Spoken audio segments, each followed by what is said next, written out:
Hey, how we doing? It's Don. We are live today. Hopefully everybody can hear me. Just give me just a moment here to switch back and forth between a few screens. If you haven't done a live one, you should know that there's quite a few things you have to do, including bouncing around a little bit. I do use OBS for those who are wondering, Streamlabs version actually. So if anybody can, if everybody hears me, just shout out yes if somebody would. Let's see here. I already have a question put in at this point already. Somebody had emailed me one, and I did promise I would get to that first. So I will shoot out a question here in just a second. It's been a real busy week. I'm actually caught up for the first time ever on a Thursday, which is really a shocker for me. For those in Patreon, a Patreon video will 100% be up tomorrow.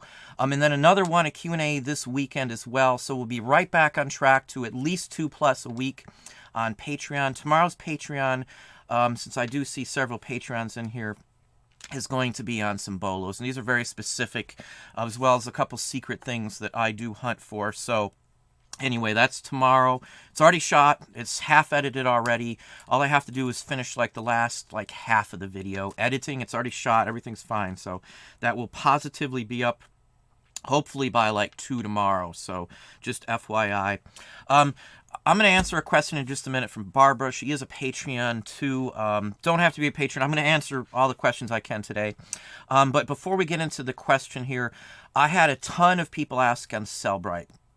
Now, I try to tell you when I mess up and when I do something stupid. I've messed up on the whole Cellebrite thing. Not Cellebrite per se itself, but what I've messed up on is not fixing my photos ahead of time. And what I ran into now, hang on just a second here, is the fact that I upped some photos, and I upped some listings, I should say, into Cellebrite, and then actually upped them and cross-listed them on Amazon. And what I noticed after I did that is I missed some of the ones that we were fixing, and they all got flagged, and they're actually not active now because of poor photo quality. Now, I don't know how that dings you on Amazon, but that's what I was actually trying to avoid. And again, I didn't realize that until after I did the Cellebrite trial. So if you're going to do a third-party app, make sure your listings that you want to cross-list have been fixed, because again, I've just wasted, extra $150, and I still only have a handful of things cross-listed with Cellebrite, that is. So some other issues to think about too is that basically I'm going to have to download a bunch of listings, or we have already, into Cellebrite. I may have to end listings on eBay and then broadcast the listings out a second time through Cellebrite. To get them to all sync in line there, because it doesn't just sync with listings you've imported. So that's one of the issues that I've run into here. It works fine. Had I had my stuff in a row, I would have been much better off. So I had 3 people today switching photos today. So we've got hundreds done. I think we're into the 1,800 listings that have been fixed already on that to get Cellebrite going. So I will have a video on Cellebrite probably within the next week or so as we progress through this. Again, this is my fault. It has nothing to do with Cellebrite. I messed up. I should have had them all fixed. I should have looked into that a little better. That's why I say research. And I thought I researched everything. I researched all the fees, all the structure, how Cellebrite works, but I didn't think about my own quality on some of the photos. So if you don't know, you have to do certain things to have listings on Amazon, including 85% of the image that you put on Amazon has to have just the object in it, and the rest of the background has to be white. The quality of the image has to be a certain way as well too, and if it's not, Amazon will for sure ding you and then put a little asterisk on it. So when you actually go into your listing page on Amazon, you're going to see in the bottom right there'll be a list of ones that it won't allow to go active until you've fixed them. And I haven't had that happen before, so I haven't had a chance to dig in to make sure I'm not going to get dinged, but I don't think so, because they're not actually live. So it'll just be a little more work to fix those images, and we're going to do a lot better check next time we roll out some listings on the cross-list aspect of it. So anyway, I just thought I would talk about that here. Now for Barbara's question here, and then I'm going to get to everybody on tonight. Barbara had a question here. Let's see here. She sells CDs on Amazon, and I've helped a lot of folks now with some of the paperwork and getting ungated on Amazon through our Patreon. But she has a question on, let me see here, judgment call on when enough is enough on an item. She has an item that she's put up high, she's lowered the price and lowered the price, and now it's down to $15, and she's not sure when to consider a dead item, something a dead item. I run things for at least 3 years on eBay of paper-wise. Anything pretty much is long haul item. And again, people say that's crazy, you should be turning over and all this kind of stuff. It doesn't play that way in collectibles and vintage for what I do. I never worry about that. I just worry about my daily sales. So if I'm still running 800 plus a day, 80% of that is my take home. After all my fees, everything is said and done. Now, I know that's pretty high and people think there's no way I'm doing that. I pay $1 or less for like 95% of what I sell on the site I share with you. And that's a fact. You can look up the postcards, you can look up records, you can look up the paper items. Anybody who's done any of this and went to any of these places like I go knows for sure that I am telling you the straight truth on what I pay and what this stuff goes for in the real world. I'm not buying top-end appliances. I'm not buying, $1,000 cell phone to flop or to flip.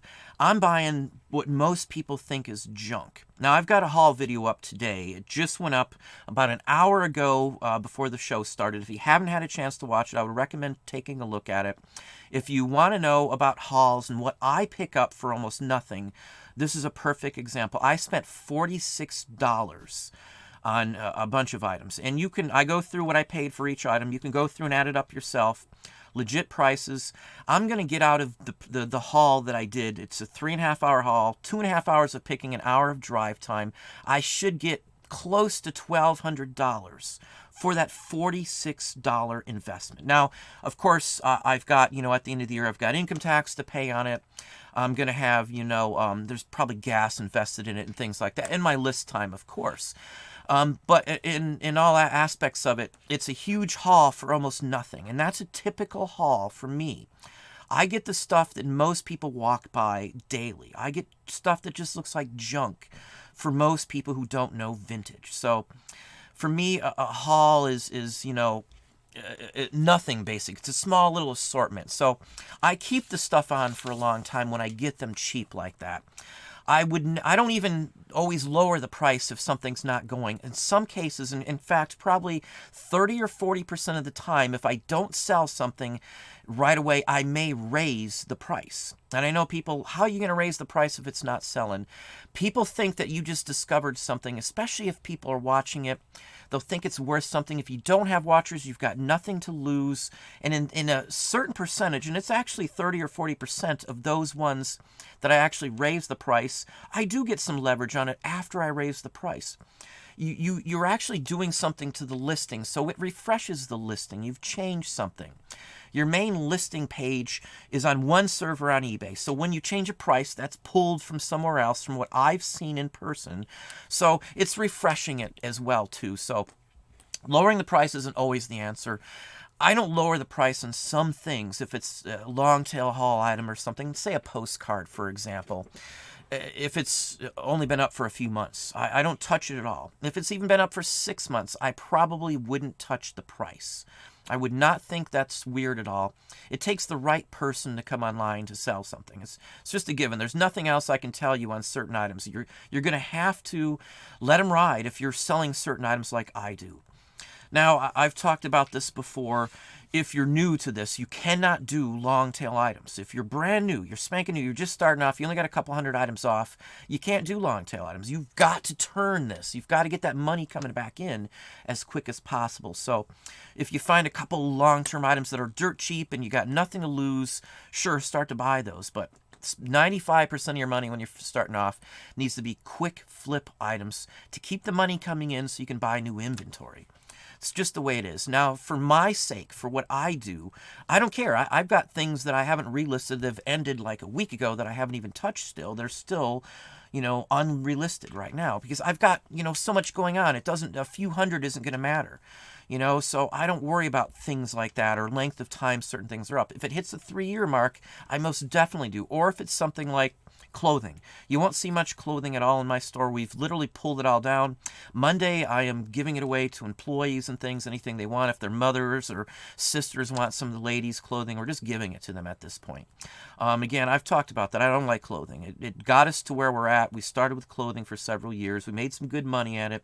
Nothing wrong with clothing. It's just not for me. I so much love selling the vintage and scoring. Again, check out my haul video. It was just posted just an hour ago. That's the kind of stuff I love, and I get excited about it. So, because it's like treasure hunting. I don't know what else. I don't know many people that can spend $46 and literally get over $1,000 back on it. I know personally a couple people that do what I do and do find certain things like that. But the majority, if you're going out and buying clothing, $46 is usually not going to get you close to $1,200 in a return. So that's what I do on this, And not only we're doing this, but we're doing other stuff too. Now, if this was a wholesale item that I'm selling on Amazon and I haven't had sales in a long time, I'm really going to rethink it. I'm going to check and see where it ranks again because ranks change on Amazon. If you do wholesale, your rank could go up and down on that item even on one single specific day. Let's say you're selling something and there's only 6 people selling it on Amazon. You've got 6 competitors. You're doing FBA, and that item has no Amazon competitor for you. The minute like another 6 people come on to sell that item, the rank could change because now it's semi-flooding the market. When you're listing stuff on Amazon, wholesale or not, and let's say it says there's only 90 of this item selling a month, and there's 500 of these items up between these 12 vendors, it might be a dead item. We've got some category or some items that we sell, 3 of them specifically, that we are the only ones still selling, and it's been like this for like 3 years. So something like that, I won't ever have to worry about until somebody catches on to it. So it's one reason I don't share everything with everybody, because if I did, then I wouldn't get these items here. Somebody else would be centering it on my territory, and, I would just pretty much be dead on those 3 items. We sell more than 3 items wholesale, obviously, but those 3 ones have made me money for longer than anything else ever that I have done. So anyway, and that's on Amazon FBA. So I do it all. We're on 9 platforms, technically 10, I guess you could say. But anyway, let's see who's here tonight. I know I do talk and I'm long-winded. Hopefully that did answer Barbara's question on that. Again, I don't rush to take anything down. Long tail to me means maybe 3 years. So as long as I'm taking in 800 plus a day in and day out, I have nothing to worry about because my margins are pretty much always the same. They fluctuate. Sometimes, they're below 80%, but for the most part, depending on what I'm selling, I paid almost nothing for it. Wholesale deals, I do buy in advance and I do buy in bulk. We might buy 10,000 of something. We might buy 1,000 of something. I might buy 500 of something or 100. Those you got to play by ear. You've got to know what you're doing to play in, I guess, the big wigs, the major leagues in some of the areas that we mess with. There's a learning curve for everything I do and everything anybody does. I didn't know all this. I'm nothing special. Anybody out here watching this can do exactly what I'm doing because there is no real secret other than certain items that are secret. But the ability to do what I'm doing or what anybody else is doing on selling online is all there for anybody. It's an equal playing field as far as I'm concerned. I started off at 0 just like everybody else. I've worked a long time to get here. We're heading towards our 7th year full-time, more than 20 years on eBay in general, selling, pretty much a couple weekends every single month we've done it. We used to run like 125 to, say, 250 auctions at a time back when auctions were really good. Nowadays, auctions aren't the way to go, and then we'd do that, on the weekends and let them run for a week, and then the next week we'd be able to ship them out, and then I'd probably do it again, or we'd take a break. I worked full-time 60-plus hours when we were doing that, so, you do what you got to do. You do as much work as you can. Don't stress yourself out. It's not the end of the world if you don't get a bunch of listings up. But, if you're not going to list every single day, at least a couple items, rule of thumb, at least list 5 or 10 items every day of the week. Even if you've sourced 8 hours, come home, take enough pictures to at least list 5 to 10 items every single day of the week if you're just doing this. Now, if you're working for somebody else, so you have a full-time job, totally different story. But if you are doing this as a full-time job, list every day of the week. Your numbers should be much better on eBay. You're going to get some action. They're going to boost you up on the search results if you're in flooded categories. If you sell what I sell, chances are you've only got 1 or 2 people that have one item similar to yours at all on eBay at any given time, so you don't really have to worry too much on competitors, but, that's just the way to go. So anyway, let's come back over here and pop into some questions. Welcome, Indiana Buy, Sell, Repeat. Glad to have you. Let's see here. Audrey, what does Audrey have to say? I saw, but did not have time to answer. I also just purchased a lot of vintage V-Day card. V-Day, if you're talking about like postcards, are you talking about? I have 50 cents on each, and they are like the ones in your videos. If they're V cards, VJ or Victory in Europe days, and they're postcards, we average, I think, about $7.50 on most of those, if that's what you're talking about. 50 cents a card, I would not hesitate. Some of those we've listed in the postcard, or not in the postcard section, in the World War II military home front section under original items. They do sell there as well, too. You can stick them in postcards also, but let me pop down here. Cara, 5 stars to anyone that can tell me the other personality that U.S. sometimes refers to as the professor. I'm not sure what that is, Carl. Let me pop down here. Creative Business 339, Fancy Pink, how are you doing? Glad to have you again. Well, you're welcome for the videos. Have now expanded and picked up some postcards. Postcards are good, I'm telling you. I sell half a dozen or more postcards every single day of the week. I don't think there's a day gone by that I haven't averaged 6+ postcards every day of the week. I don't sell most postcards less than $7 on average, so you can figure out the math on just postcards. You got to list them all the time, though, to keep them going, because if you're selling that many, I got to list like 100 a week to get ahead of the game every single week just to stay up top. And that kind of adds to my flow because I'm adding new content to my store. It messes with the matrix of eBay. The metrics will help you get in there. It'll boost you up in search results from what I've seen. So you list constantly is going to help. So all I can think of is Professor Tournesol and Tintin. I have not seen Tintin. How are you doing, Death Pile? Louis Grace, how are you doing? Very punctual. Yes, Carl was on early. I'm usually sitting by my laptop prior to the show getting stuff ready, so sometimes I actually see people when they pop up a question before the show starts, so I did pop a few answers back before we actually started while I was waiting until the 7 o'clock hour. We've got a lot of stuff going on here.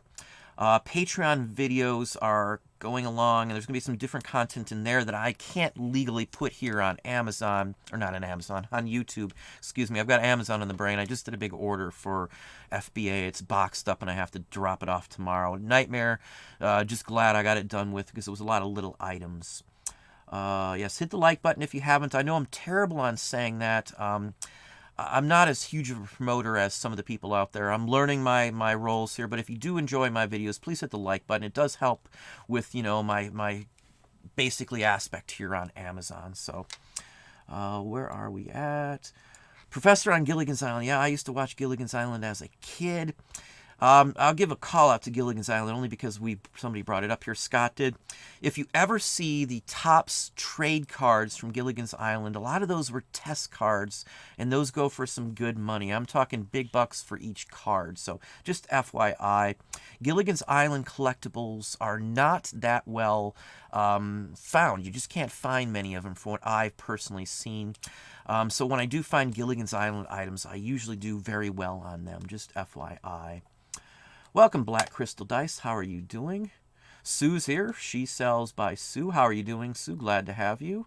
If you haven't checked her out, she does have a channel as well, and she is in a video that we've got a 10 resellers respond. If you haven't seen that video, it should be down here in the actual comment section. I think I have a link to it down there.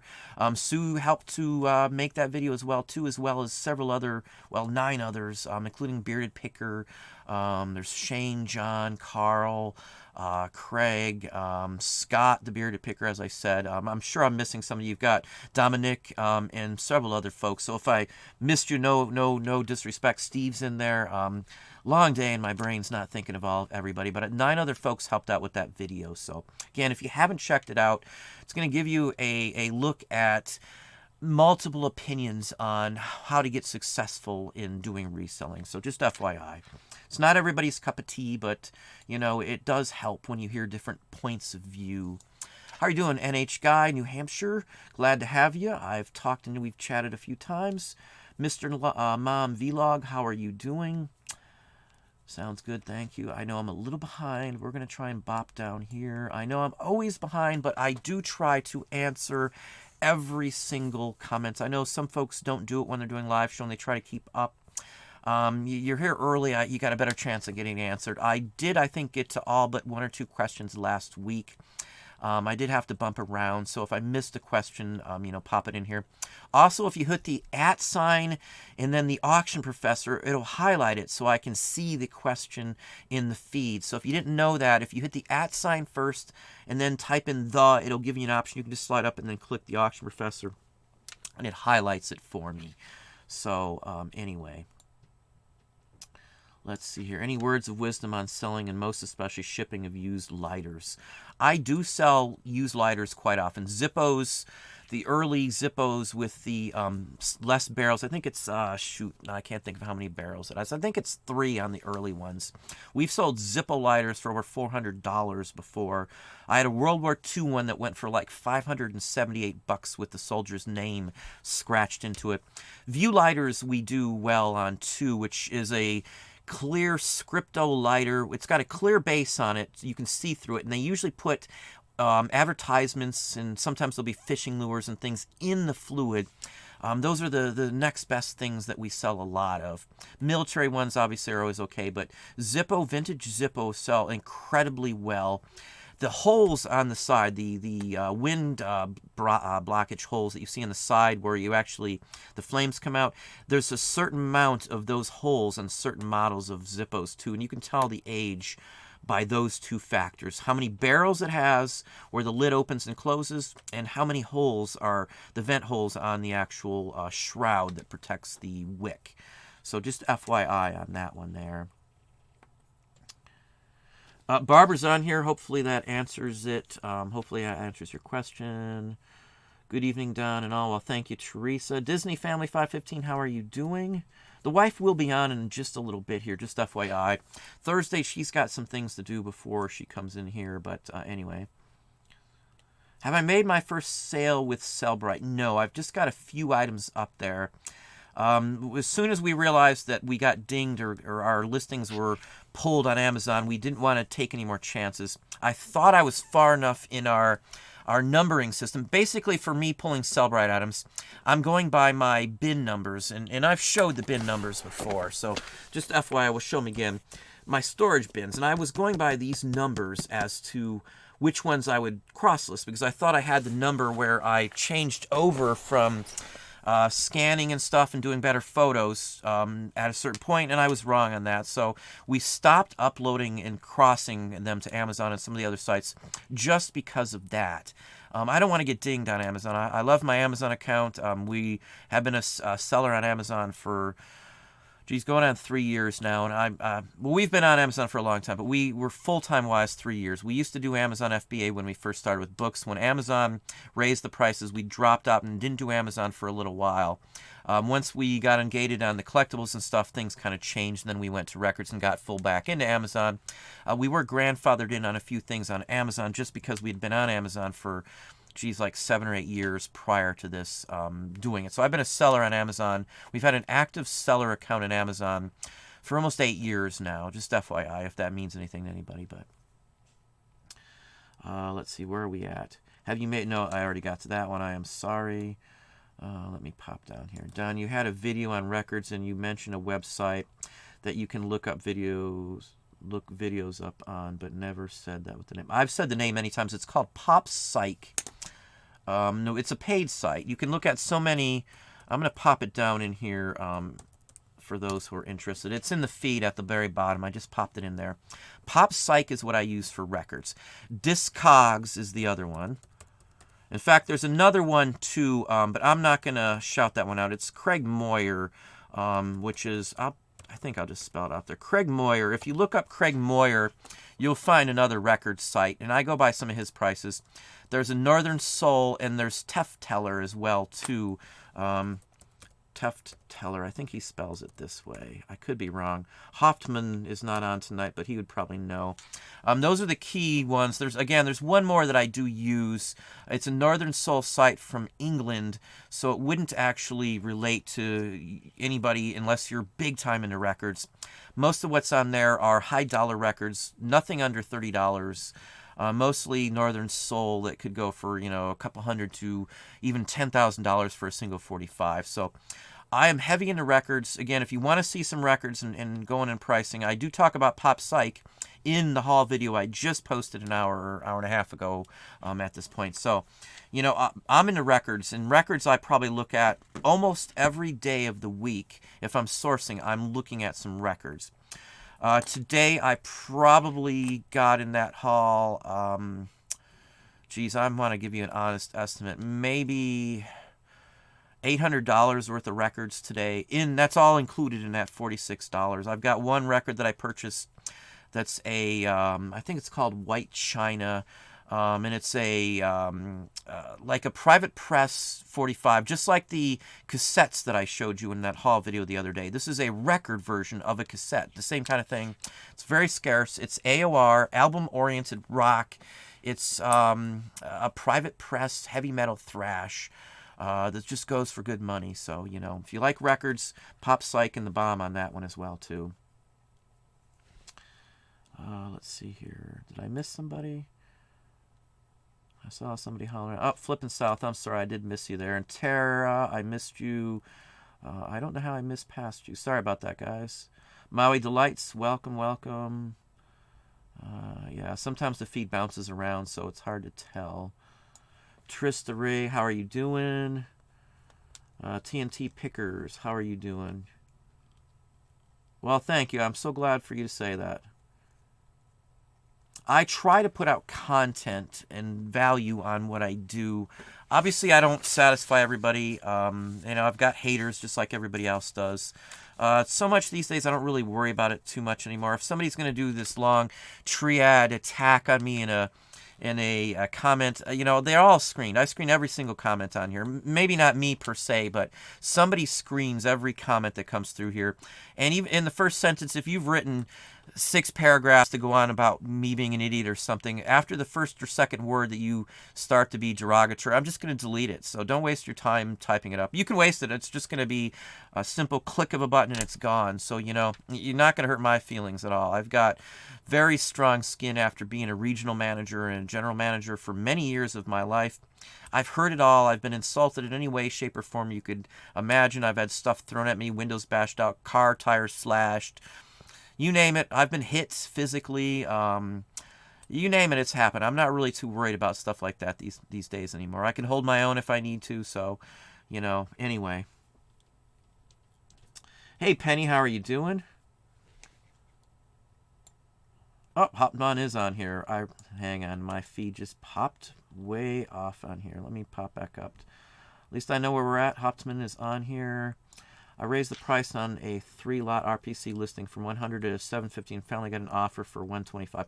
I'm telling you, raising the price in some cases, if it's been setting for a long time, does work.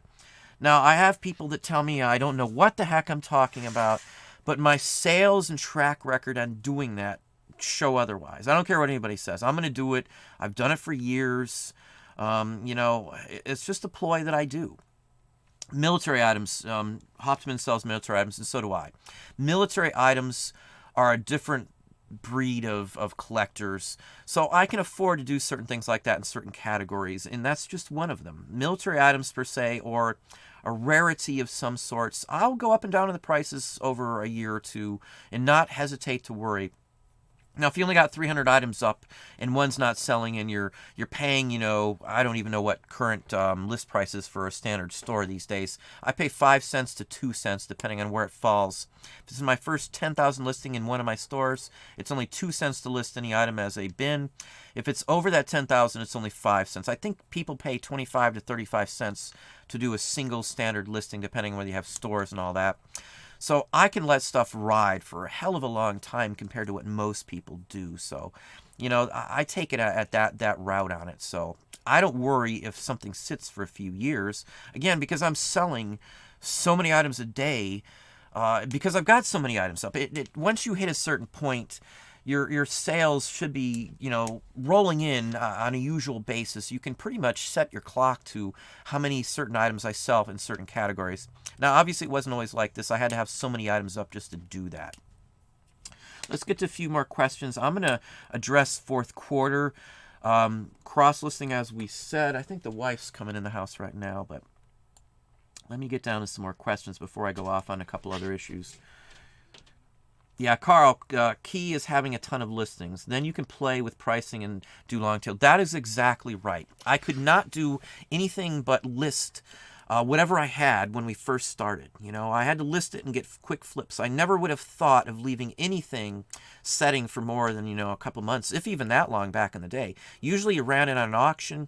If it didn't sell in the first few relists, then you would actually just trash it, bulk it, or, run it off as a local live auction just to discard the items. So that's just, the take on this. Nowadays, when I don't, when I do pull something down, if that's the case, or the items I bought aren't worth anything, I just bought a big bulk lot, I'll pull out the good stuff, and then I take them to a local live auction, and then auction off them, or have somebody else auction them off for me. Never have to see it. That works. I don't have garage sales anymore. I used to do, people come to the house and stuff and pick up. I don't do any of that anymore. I don't need to, and I don't like running the risk. Just because we run a family business and the whole works, and I've got family members, I've got employees, and I don't risk anything anymore. I am 100% cautious with everything. Let me just get to one more question, and the wife's coming down the steps right now. What are the reasons, Paul Turner asking, what are the reasons behind eliminating clothing? Do you recommend new folks stay away from clothing? I can't recommend new folks staying away from anything at this point. It's going to depend on what you can get and where you're at. Now, the majority of the country, other than some big city areas, doesn't have the opportunity to buy as much clothing because the stores are catching on to what's going on. Our Savers is going under. All of our Savers are closed around here. I'd have to drive a couple hours to get to a Savers. And that was our number one clothing source. All the other places scan or send the high-end clothing now to auctions around here. So I can't get any clothing. We started to phase it out before it got that bad anyway. I just don't like clothing. It used to be a big hassle. I don't like the return aspect of it. I don't want to mess with having to figure out measurements, and I sure as heck hate the time it takes to list. If you look, most everything I sell only takes a couple photos and literally a matter of minutes. So if you've looked at any of my listings, every single description other than a couple words is identical. I don't have to worry about anything. It's so much easier to list the vintage stuff than it is clothing, and my return rate is about 0 for almost every single thing I sell. So it's just not worth it. I can, buy clothing all day long, but I've got to include shipping, and the average people that are selling clothing are making 10 or 12 bucks on average for a standard piece of clothing. And you've got twice the time, even 3 times the time into getting it. I get the stuff that I get so cheap, so easily, with so little time invested into it, it would be crazy. I can spend $3.99 on a t-shirt and maybe get 15 bucks out of it, have to pay shipping and make $6. I would rather just buy a postcard for $1 to, a penny and be able to flip that for, say, 10 bucks. It's an easy wrap, it's an easy ship, I can scan it. I just drop them into a scanner as fast as I can feed the scanner. It's scanning both sides of the card instantly. It's already in the computer. It takes a minute to not even a minute. You can list a postcard in probably about a minute, I guess would be about the quickest you could do one. So I can sell way more and way higher stuff with what I sell than clothing. I don't know how many people are going to find a piece of clothing that's going to sell for $4,200 that they paid $1 for, or $2,700, or $400 for $1 investment. Yeah, you might find a shirt or a jacket or something that might go for that, but I find something that goes for $400 or $500 every single week of my life, if not more. Once a month, I get something that's probably worth $1,000 or more. Every single month. Some months I get more. Some months one item has netted me $4,000 or $5,000 in what we sell. Mostly records, but there's a ton of stuff. Here comes the wife. She's actually here now. Give me just a second as we move things around, just to make sure we've got room in the video for everybody. Oh, my glasses. Obviously, most people know the wife if you've watched. This is my better half. This is Marky. We've been married for quite some time, over 2 decades. So, you know, January was our last anniversary. So, anyway, I think everybody can see everything now. Give us just a minute here. Barbara said that was a big help, so it is a good thing. Caught up on the questions. Yeah, just a minute. I got some other things to discuss. Wife right here, Carl. My youngest son goes into his pediatric cardiologist on the 7th. So that is our next big date to find out anything. Fingers crossed. Kind of a nerve-wracking experience. We're kind of worried about the whole aspect of it. So, you know, what happens, happens, and we'll go from there. Anyway, let's see where we're at. Hey, Carl, how are you doing? Kent, welcome. Glad to have you. I have not seen Kent on here before, so it looks like we've got a few ones. Rope and Reseller, she's been on for a while. She's got her own channel herself, so you might as well check her out as well. I have seen some of her haul videos. She finds some interesting stuff as well. Yeah, collectibles take a long time to figure out. Clothing is how we started, just FYI, as I said. We started with clothing for many years, and then when things changed and the ability to get it started to change, we kind of got out of it. And the return rate sometimes was going up, so nowadays, with PayPal hitting you with fees for items that are returned and refunded, I'm so much happier that we're not messing with clothing. Again, I'm dumping bins of clothing. We've got 100 and some odd, 150 pieces of clothing. We've let most of it sell out through the last couple of years. We stopped selling clothing 2 or 3 years ago, full-fledged selling it. For us, it was a big pain in the butt, you know. I've got mannequins still and all that kind of stuff, you know. I got stands and all. It's just, I do so much better with the paper nowadays. I never thought we would go this route. I never was a big, huge person on selling stuff. I loved it. I've always collected it. I love money and vintage banknotes. Not cash. I'm talking vintage money, but no, wait, I just thought of Mr. Krabs from SpongeBob. Oh, Mr. Krabs, yeah. Yeah, he loves money, money, money, money. Well, you gotta love it to some extent. Let's see here. Yeah, you're gonna make mistakes, as Rope and Reseller says, on vintage. I can tell you for sure. Now, we haven't made a mistake in years, other than the Cellebrite issue, but purchasing, I don't make mistakes pretty much. There's only so many vintage items. You know, there's only so many vintage postcards or books or anything. They don't make new vintage again. So, let's see what we got there. See, I'm good for, Oh, something, come on down. Something. Well, thank you so kindly, Carl. I really appreciate the super chat. $10 from Carl. Carl's a Patreon as well. He's been pretty much a supporter for quite some time. Unfortunately, YouTube doesn't give you information on how long someone's been a supporter. I wish that would be one thing That would be nice. that they would offer, but anyway, they don't do it. I don't know why. Oh, and thank you for thinking of our son.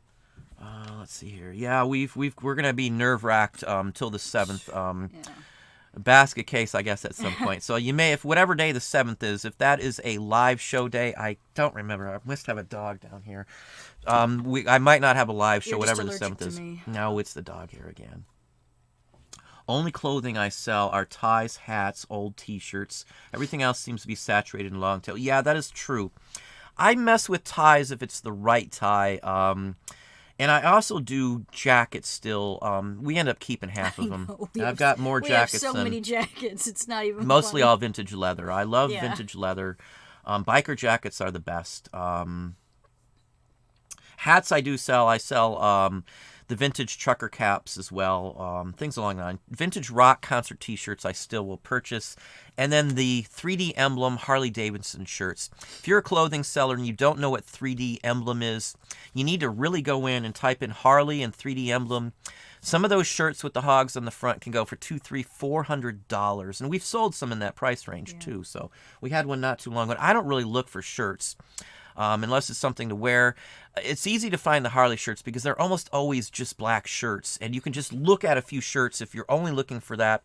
Most of the better concert shirts from the 80s, a lot of those are black, or they had the jersey-style sleeves with two-tones, so the sleeves would be like a white, and the rest of the shirt would be the designed or the printed pattern, whatever they want to call them. But I always can tell those from a mile away almost, those two types.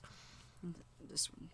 Audrey, she meant Valentine Day cards. Yeah, I do fairly well on Valentine's cards. We sold a bunch of postcards. I have got a bin sitting here that's been on my list of things to list, and there must be 200 1910 through, say, 1920s Valentine cards in there. I really need to get to those one of these days. I missed the ball on some of those because I literally forgot I had that many sitting in the bin, so that's the drawback of having so much items in backstock. I've got, like 10 times what I have listed in backstock, 10 times that in backstock, and just paper stuff. Record-wise, we've got a couple 100,000 records. So, I could literally stop and open up a record store if I wanted to. I would never open up any kind of brick and mortar these days. It's just not practical. You double your expenses the minute you open up a brick and mortar, unless you're living out of that place or you already had a office and you needed to cut the costs and try and recoup some sales on it. So in some cases, a brick and mortar might be okay if you're paying for a warehouse storage and you have storage in your brick and mortar, and you can use it as a storefront as well. But otherwise, I would never do it. There. Teresa, I don't do free shipping on anything. I charge for every single thing that goes out. Postcards, they pay the exact price that you would pay for 3 ounces if you walked into the post office. It's, I think, $3.74 to $4 something in the postcard range. I charge the buyer the full price. I do not give the buyer the discount. I keep the discount. We're bouncing up and down a little bit here. Pardon me. Yeah, earthquake. I keep the difference to cover. Let me make sure we're still centered. Yeah. I keep the difference to cover eBay's fees, the final value fees on the actual shipping, and it also covers my shipping costs. So at the end of the day, I don't pay a dime for anything shipping related. No boxes, none of these sleeves for the postcard. Everything is covered by that's me fixing it. Oh. Where it's a 20-second delay or something, I think now. I think I dropped it down as far of a delay as I can. So it depends on the postcard. I can't tell you a specific, just a random. It literally depends on the postcard. You need to look up every postcard you have. I think we have 4,200 postcards active live now. Every single one of those postcards I either looked up or I already knew the price because I've done so many postcards. So, that's literally what there is to it. Right here. Couple of pickers. How are you doing? Welcome. I have not seen you on the show before. I appreciate having new folks all the time. Don and Neil Peart. I don't know who Neil Peart is. I want to say that sounds like a Rush person, maybe. I'm not a Rush fan if that's what it is. Ooh. The only reason I would listen to a Rush is because it was in the Trailer Park Boys, maybe. I am not sure who Neil Peart is, though. Duncan is here. I don't see any spiders on there. A monkey with a hammer in the chat feed. Oh, yeah. I hate that little thing. I get that once in a while on YouTube as well, too. Welcome, Duncan. This dirty little monkey. Stacy, question. I got suspended from eBay for some cancellations. How long should I expect to have to wait until I can list again? They should give you a notice on how long you are suspended for. I cannot tell you. Usually it's a week if it's your first time. I've warned people about this in the past, and nothing towards you, Stacy, or anything like that. You can't cancel things. You've got to keep your inventory under control, because if you cancel too much, that's exactly what's going to happen. I have canceled one on my behalf, I think, in the last 3 years, and it was for an item that was damaged. And I actually tried to find it. It was a broken record, actually, and I broke it. I did it myself. I set it down on the end of the table. I moved, and it literally cracked where the table ended. And I was going to actually try to RA that, because you can RA once in a while if you find the same record. And unfortunately, I couldn't find it in Discogs, couldn't find it on Amazon, and I couldn't find it on eBay. So I did do that. I took the ding. If you have one in that time frame, it drops off after 3 months. I don't know on the suspensions. They should have a specific date in there. They could have booted you for good, but if they just said suspension, I doubt it's a permanent one if it's your first offense on something like that.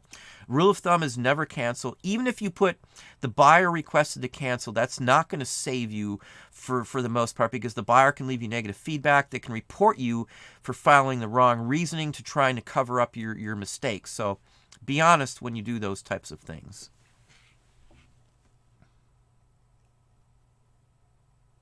Oh, Sue, as I said, Sue was in the video, and I believe it's 10 resellers respond. Again, there's a link to it in the comments section down below of this video here. Yeah, I liked listening to it. It was kind of surprising as some of the varied comments and returns on that too, as well, from the actual people who are watching it. It's got quite a few views, which was a good thing, so people can kind of get that. But if you haven't seen it, I know it's been shared quite a few times as well. It's, one of my better videos on that too. So again, I do appreciate everybody, and Sue was one of the ones. So check her out as well if you haven't seen her channel. If you don't know, if you hit the little 3 dots next to a person's name in my chat, it'll give you an option to go straight to their channel. So obviously try and stay on the show as long as you can. So, but anyway, Carl's already watched it. Good to hear. Yeah, t-shirts, TNT Pickers agreeing on that. Like the Calvin and Hobbes shirt that we found. Calvin and Hobbes for president. Yeah, just little shirts, even quarter t-shirts at garage sales. And the zebra shirt, the zebra from the New Orleans rock band. The group, yeah. Any of those concert shirts go for a lot of money. And she found a zebra shirt. If you don't know who Zebra is, we sold it for a couple $100 right off the bat. I mean, it was up online for like an hour, if that tells you anything. And New Hampshire guy's doing good. Have to do some yard work. Yeah, of course, he's on a different half of the globe. Thanks on the video there, Black Crystal Dice. Hey, Kathy, how are you doing?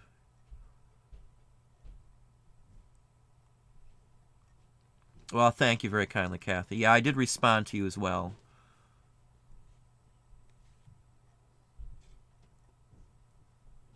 Yeah, we've been lucky enough on concert tees. I wished I would have had all the ones that I had back in the day.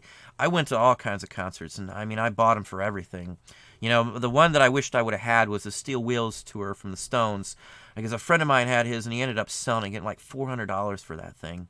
We saw the Stones in the Gator Bowl in Jacksonville, or not Jacksonville, I'm sorry, St. Augustine, at the Gator Bowl there. So that wasn't me. Yeah, though. she wasn't there. I've never been to a concert. You're not missing a whole bunch, other than your ears ringing for like a couple days afterwards. Let's see. Oh, I think right here. Yeah. Oh no. Yeah, we got that one. Hey, Lex, how are you doing? Landshark Picker's on here too. He took part in it. That's Craig. If you haven't checked him out, go ahead and check his channel out too. He has been on with us for a long time as well. Real good guy. Right here. Yeah, they're talking back and forth.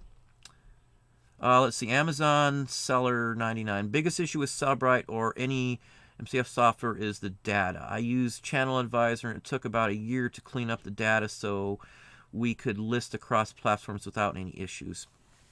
Yeah, there is some aspect of it. Once you got it set up, though, it's a breeze from what I see. I haven't had any issues with the listings and the data itself. I've had more issues and worries with the actual photos themselves. Cellebrite's pretty easy. All of my listings are the same, every description basically, and if they're not, I can switch them out fairly easily. So at least I've got that aspect of it. This one right here. Do I have to drain the fluid? If you're sending a filled lighter, usually what I do is I buy a Altoids container. Usually I get them in bulk, or I buy those cheap ones at a sale, like in bulk, like emptied Altoids containers. And I'll actually mail the items sealed in there and then put ground only. You have to send those separately. They cannot go air first class. So keep that in mind. It's just like spray paint cans. We mail out spray paint cans. They have to be written on very specifically. You have to write ground only. There's a bunch of stuff you have to write on those. The post office actually has a video I found on that. I believe it's here on YouTube about that. Maybe it was on their site, but either way, there's a complete breakdown on shipping those. We used to have a whole big collection of the old Zippo lighters, and we sold sold those a ton of Zippo in the lighters. 90s. Yeah. We still have. I got a bunch of lighters over here still. We sold a World War II one not too long ago. Want me to go up? Hopefully that answers on that on the lighters here. Just be careful. If it's something you can drain, I would recommend draining it. Hold the plug out of it for a while and let it air dry out so there's nothing left, no fumes or anything. That is probably the best way to do it. But in some cases where I don't want to mess, there's little springs in the back of like a TrueView or something like that. So I don't mess with those too much. I usually just ship them ground only when they're like that. That's my personal opinion. I've been shipping spray paint cans for years now, so I don't have a problem with wrapping up and doing ground only. Those type of things I usually have to go to the post office in person with as well. It jumped around, but I got it fixed. Yeah, you're fine. Right here. Let's see here. They're back in for question. I bought hundreds of political cartoons from World War II. They appear to be editorial type. Don't see anything like them. It depends on if you're talking about cartoons cut out of a paper or something. Most political cartoons do not sell for very much at all. And I do mean at all. You might get lucky enough in the home front section of the World War II side for the original items, vintage originals, to put them in there. Overall, I don't have much luck with that type of stuff. You know, you might get lucky. They might be something by somebody or from a specific type of magazine. Some of the ones from Stars and Stripes you may have a little better value out of. And how would you price them? Yeah, I'd have to see them, honestly. You'd have to post some photos. You can post them on Facebook, which I won't be on until probably tomorrow evening. Or if you're a patron, obviously you can do it any time. Yeah, full-time is always the best for us. This is all we do. Love it. Thank you for the record website. Yeah, Pop Psych's the best. We've used that for years. It's one of the only sites that I think I have ever paid for a subscription. It's about $20 every 6 months. It's a European site. I think they're Swiss, maybe, or Dutch. Maybe that's Netherlands. I can't remember the origin, but it translates or switches the currency rate for me when I pay for them. You need to catch up. We got a lot of things. We're fine. Yeah, thick skin, you got to have it. Hey, Andrew, how are you doing? And I appreciate that very much. Rock and Roll Resellers, how are you doing as well? Thanks very kindly for that. If you haven't hit the like button, please pop that like button down below. Let everybody know. I always get those 3 negatives. It doesn't hurt me at all. Again, I get the same feedback from YouTube, whether you leave a thumbs up or thumbs down. Obviously, I'd rather have thumbs up. But I always have the same ones. They'll watch a bunch of my video and watch the whole thing, use the knowledge, and then they'll still leave a thumbs down. I've got a couple people that we've kicked off that I don't know why they'd want to waste their time, but if they want to waste their time coming back and putting a thumbs down in every video of mine, that's fine. They're the ones wasting their time. All I got to do is block them. Again, I block people on here. I had to block a actual reseller YouTube channel the other day who made some insulting remarks on my speech, which I thought that was very insulting. And it was somebody who actually asked for me to come on their show. But I didn't want to talk about their topic. I don't promote, things that I don't believe in. So anyway, I blocked my first channel the other day and don't care to have anything to do with them. Anyway, that's just life on here. I just blocked them and moved on. Where are we at? Yeah, thank you, wifey here. Again, Marky, if you haven't met my lovely wife, this is my better half, obviously. Aww. You know better. You know that's true. No, we're a team. Yeah, we are a team. Let's see. Tina Piggers worked. Yeah, I started off full-time into eBay here 7 or 8 years ago. We have done eBay for pretty much my whole life since eBay has been eBay. I found that picture of our first son. He was about, 4 or 5 months old, sitting on your lap in front of the computer. Oh, yeah, and he's he's in his second year of college now. So, and I'm literally on eBay. It's in the 90s sometime. He's sitting on, what year would that be? Like 99? Gosh. I think 99, yeah. Yeah, 99. I have a picture from 99 with me looking at eBay from 1999 listing something with my infant child in my lap. If that tells you how far back we go. If I can, maybe we'll post that in Patreon or something. He always loved to sit on your lap while you were doing it. He loved the computer since he was a kid. And he started reading the phone book when he was, what, Yeah, we got a 13 picture of that months too, old. yeah. Where are we at? Trader Jack's, well, thank you very kindly. I do appreciate that. Yeah, freedom, the best part about this job is freedom. I can't tell you how many times I've woken up or I've woken her up and I won't say it. Oh, shit, I'm late for work. I've done this in the middle of the night thinking I've missed the alarm and I've got to drive out to work. It's even, and I'm talking years later, I'm still worried about that because I've went to work for 20 years for somebody else and always had to get up early in the morning and all. It's hard to break the habit of thinking you're going to be in trouble at work or you've got a bad day coming when you don't have to deal with any of that anymore. Whenever I'm stressed, I dream that I'm still working at Disney. Yeah, Disney was a madhouse every day of the week, let me tell you. It's not the happiest place on earth. We won't do any Disney isn't. stories today. Thanks for all. I appreciate it, Jimmy. You can slide down if you would. Okay. Ooh, and nothing happened. The wife's been listing as well today, so we've had a Yes. real busy day of listing. Had 5 different people listing today, on top of other stuff. I just ended up breaking down 2 for the first time, and I paid somebody to cut my grass. I like cutting the grass, and I like weed whacking. I like it my way, but I don't have time to do any of that stuff anymore.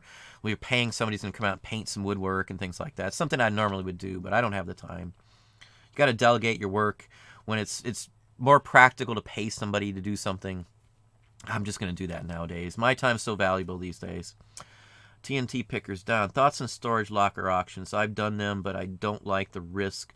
Locker owner could be angry about taking their stuff. Seems many have drug issues.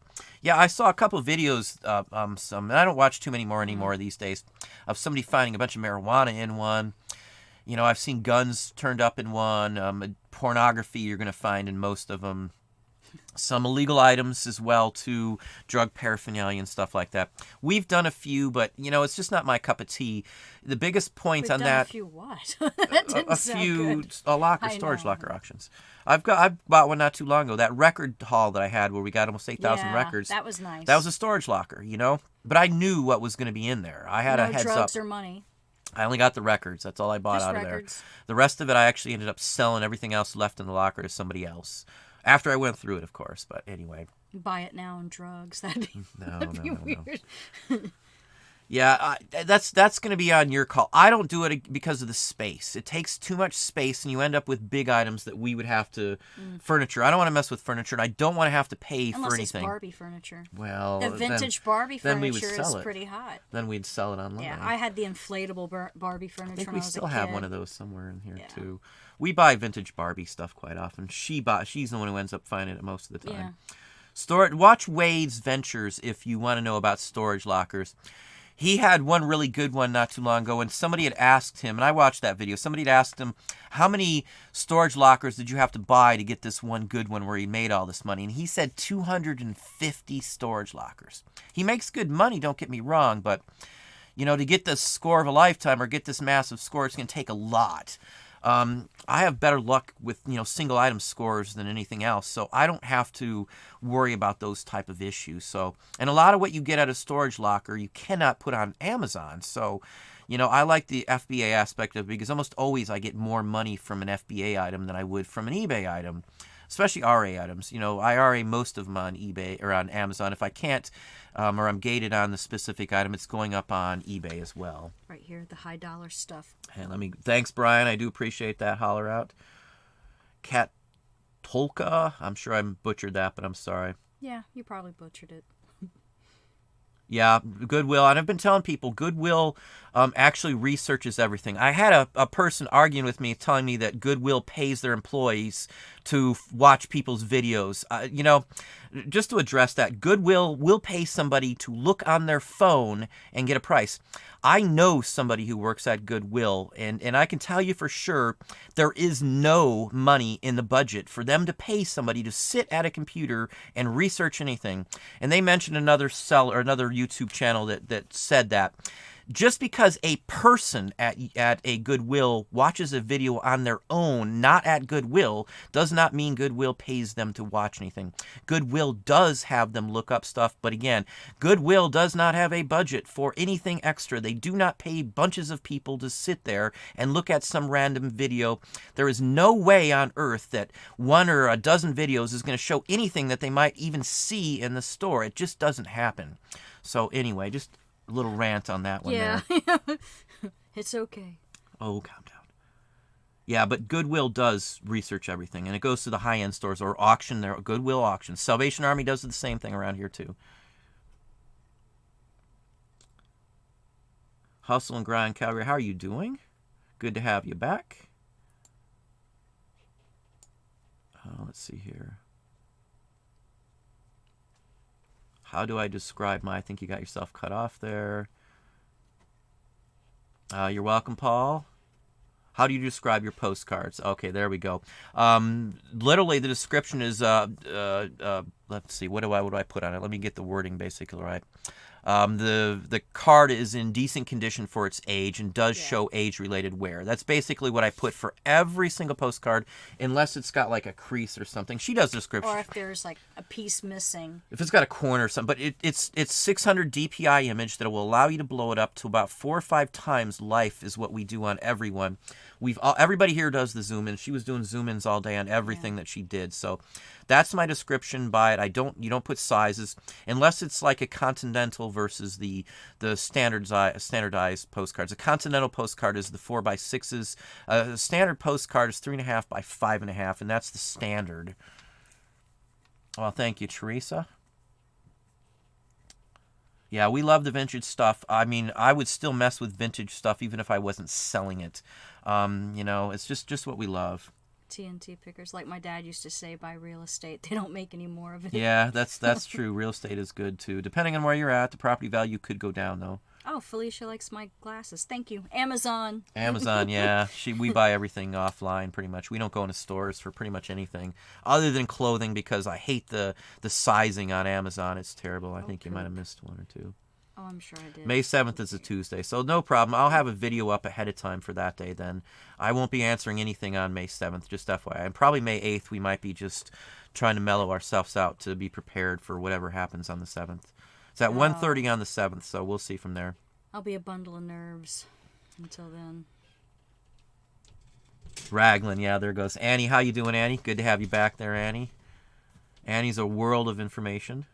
I like the baseball tees. The Raglan. Yeah, she loves the Raglan ones too. Yeah. I loved the baseball, those shirts. I had an Aerosmith when I wore it. It was like holy. Oh, see, they're.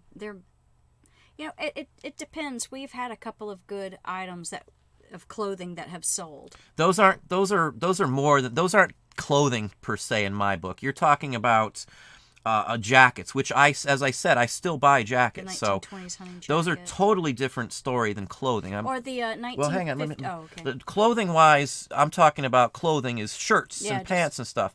Jackets are what I buy, and I would definitely buy any of the jackets you're talking about, as I said, but you're not going to find most of those jackets. You go to a Goodwill anywhere in 100 miles or even 300 miles of us or any of the stores, and they're sending those to high-end stores or they're auctioning them themselves.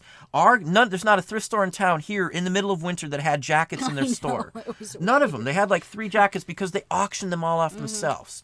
But the car club jackets. We've sold jackets for $1,600. So from the 1950s, 50s and 60s. I've sold leather jackets for over $1,000. So jackets, as I said, I collect jackets. We've got hundreds of jackets, and probably that's legitimate. You don't see the good ones anymore. You're not going to find them.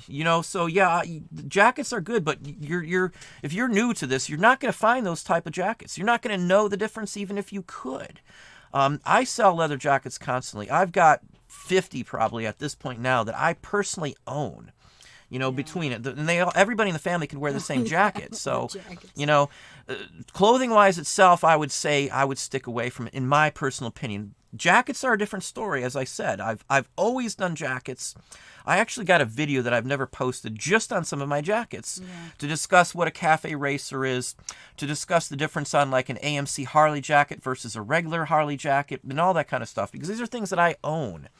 So, jackets are always on my list to buy. Clothing, though, is different story. These are outerwears is jackets. I don't consider jackets clothing per se. It's a specialty item. Jackets are always on my list.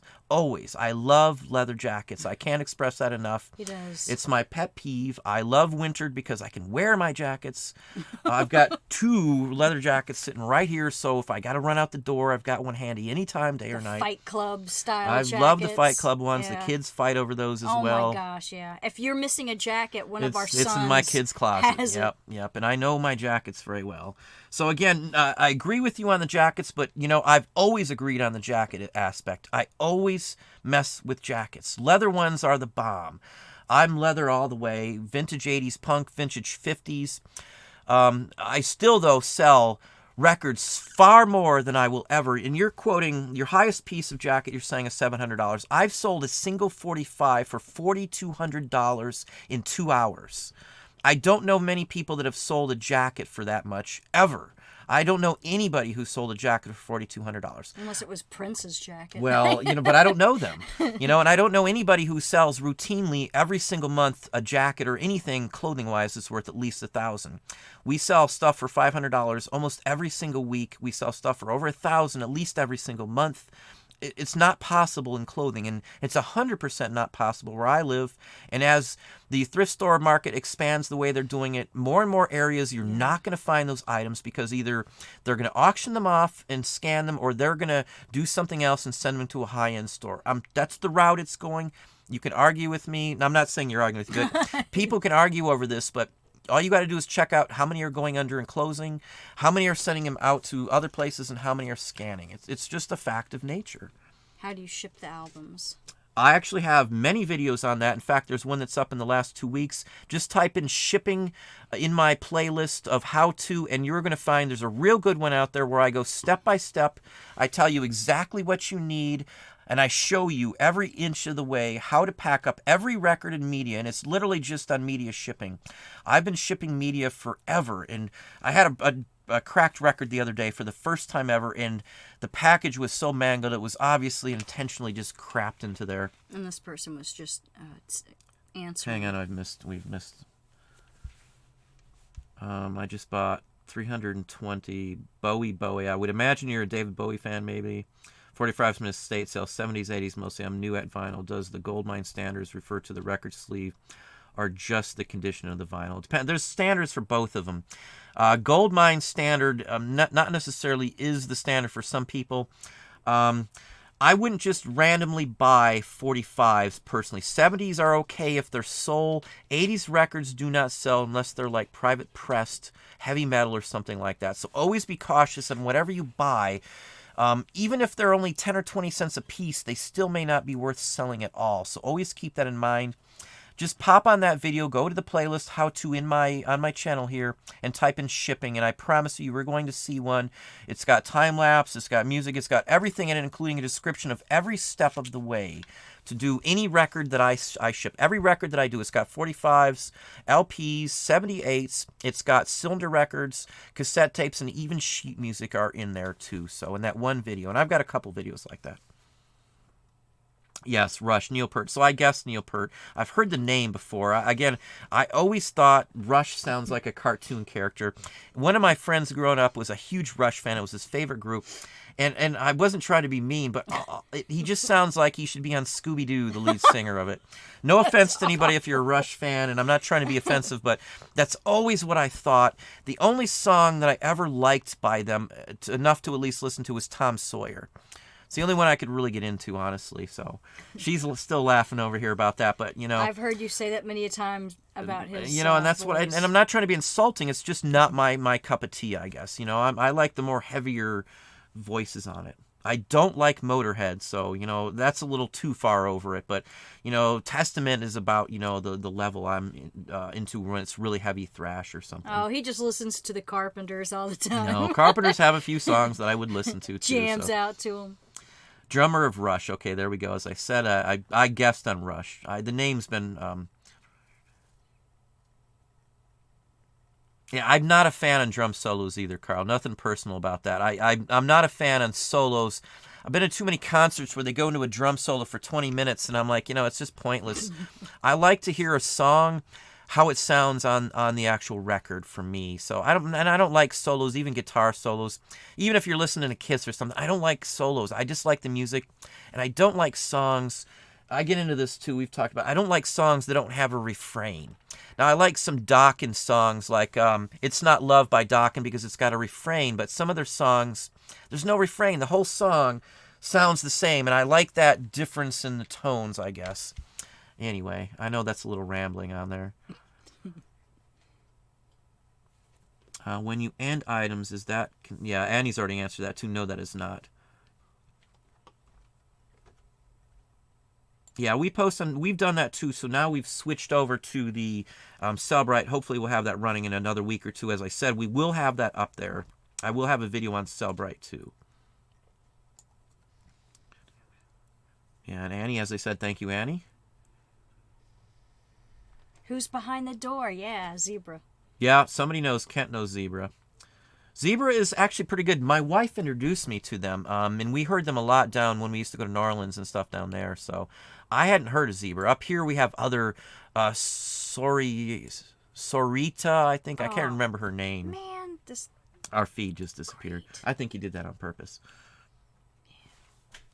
Pop back up there. I think we've still missed a bunch. Oh, well, you're pretty close right there. The wife got it. Thank you, Malky. Yeah, just take me out and get me some Godiva chocolate. Yeah, we're going to go to the mall. You can... Oh, wait. I have a shirt from the last Ozzy show before Randy Rhoads passed. Still wear it. I wouldn't wear it. I'd set it aside. No, I'd wear it. I mean, you only No, live because once. Randy Rhoads died, and it'd probably Wear worth some it. money. I would not wear it. Enjoy it. It'd end up with a hole. One of my favorite Harley jackets has a couple little holes in the sleeve. I'm going to have to pay... I might fix it myself, but I don't know if I have the patience these days. I'm going to have it fixed because it's one of my favoriends. And Duncan's back in from cutting the grass.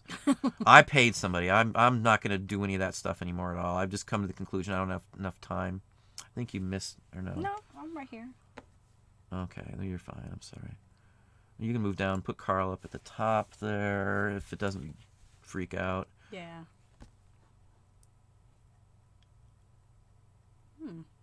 Regular mail in India. Yeah, We very wow. rarely. I've only shipped a couple items to India in my life, I think.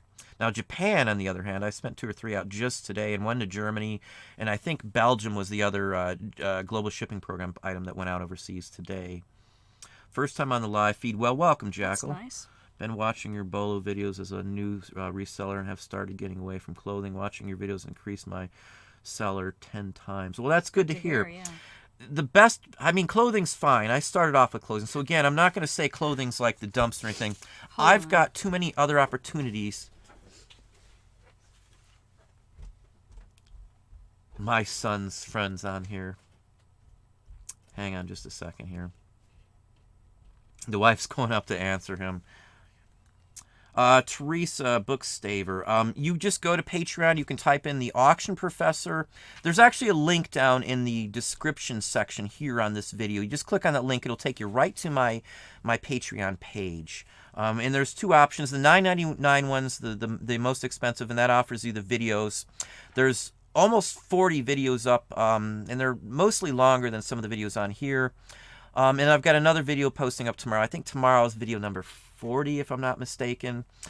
So it's a lot of content. There's some secrets. I'm starting to do some repairing, specific Bolo videos on things that I find that I don't discuss here on YouTube.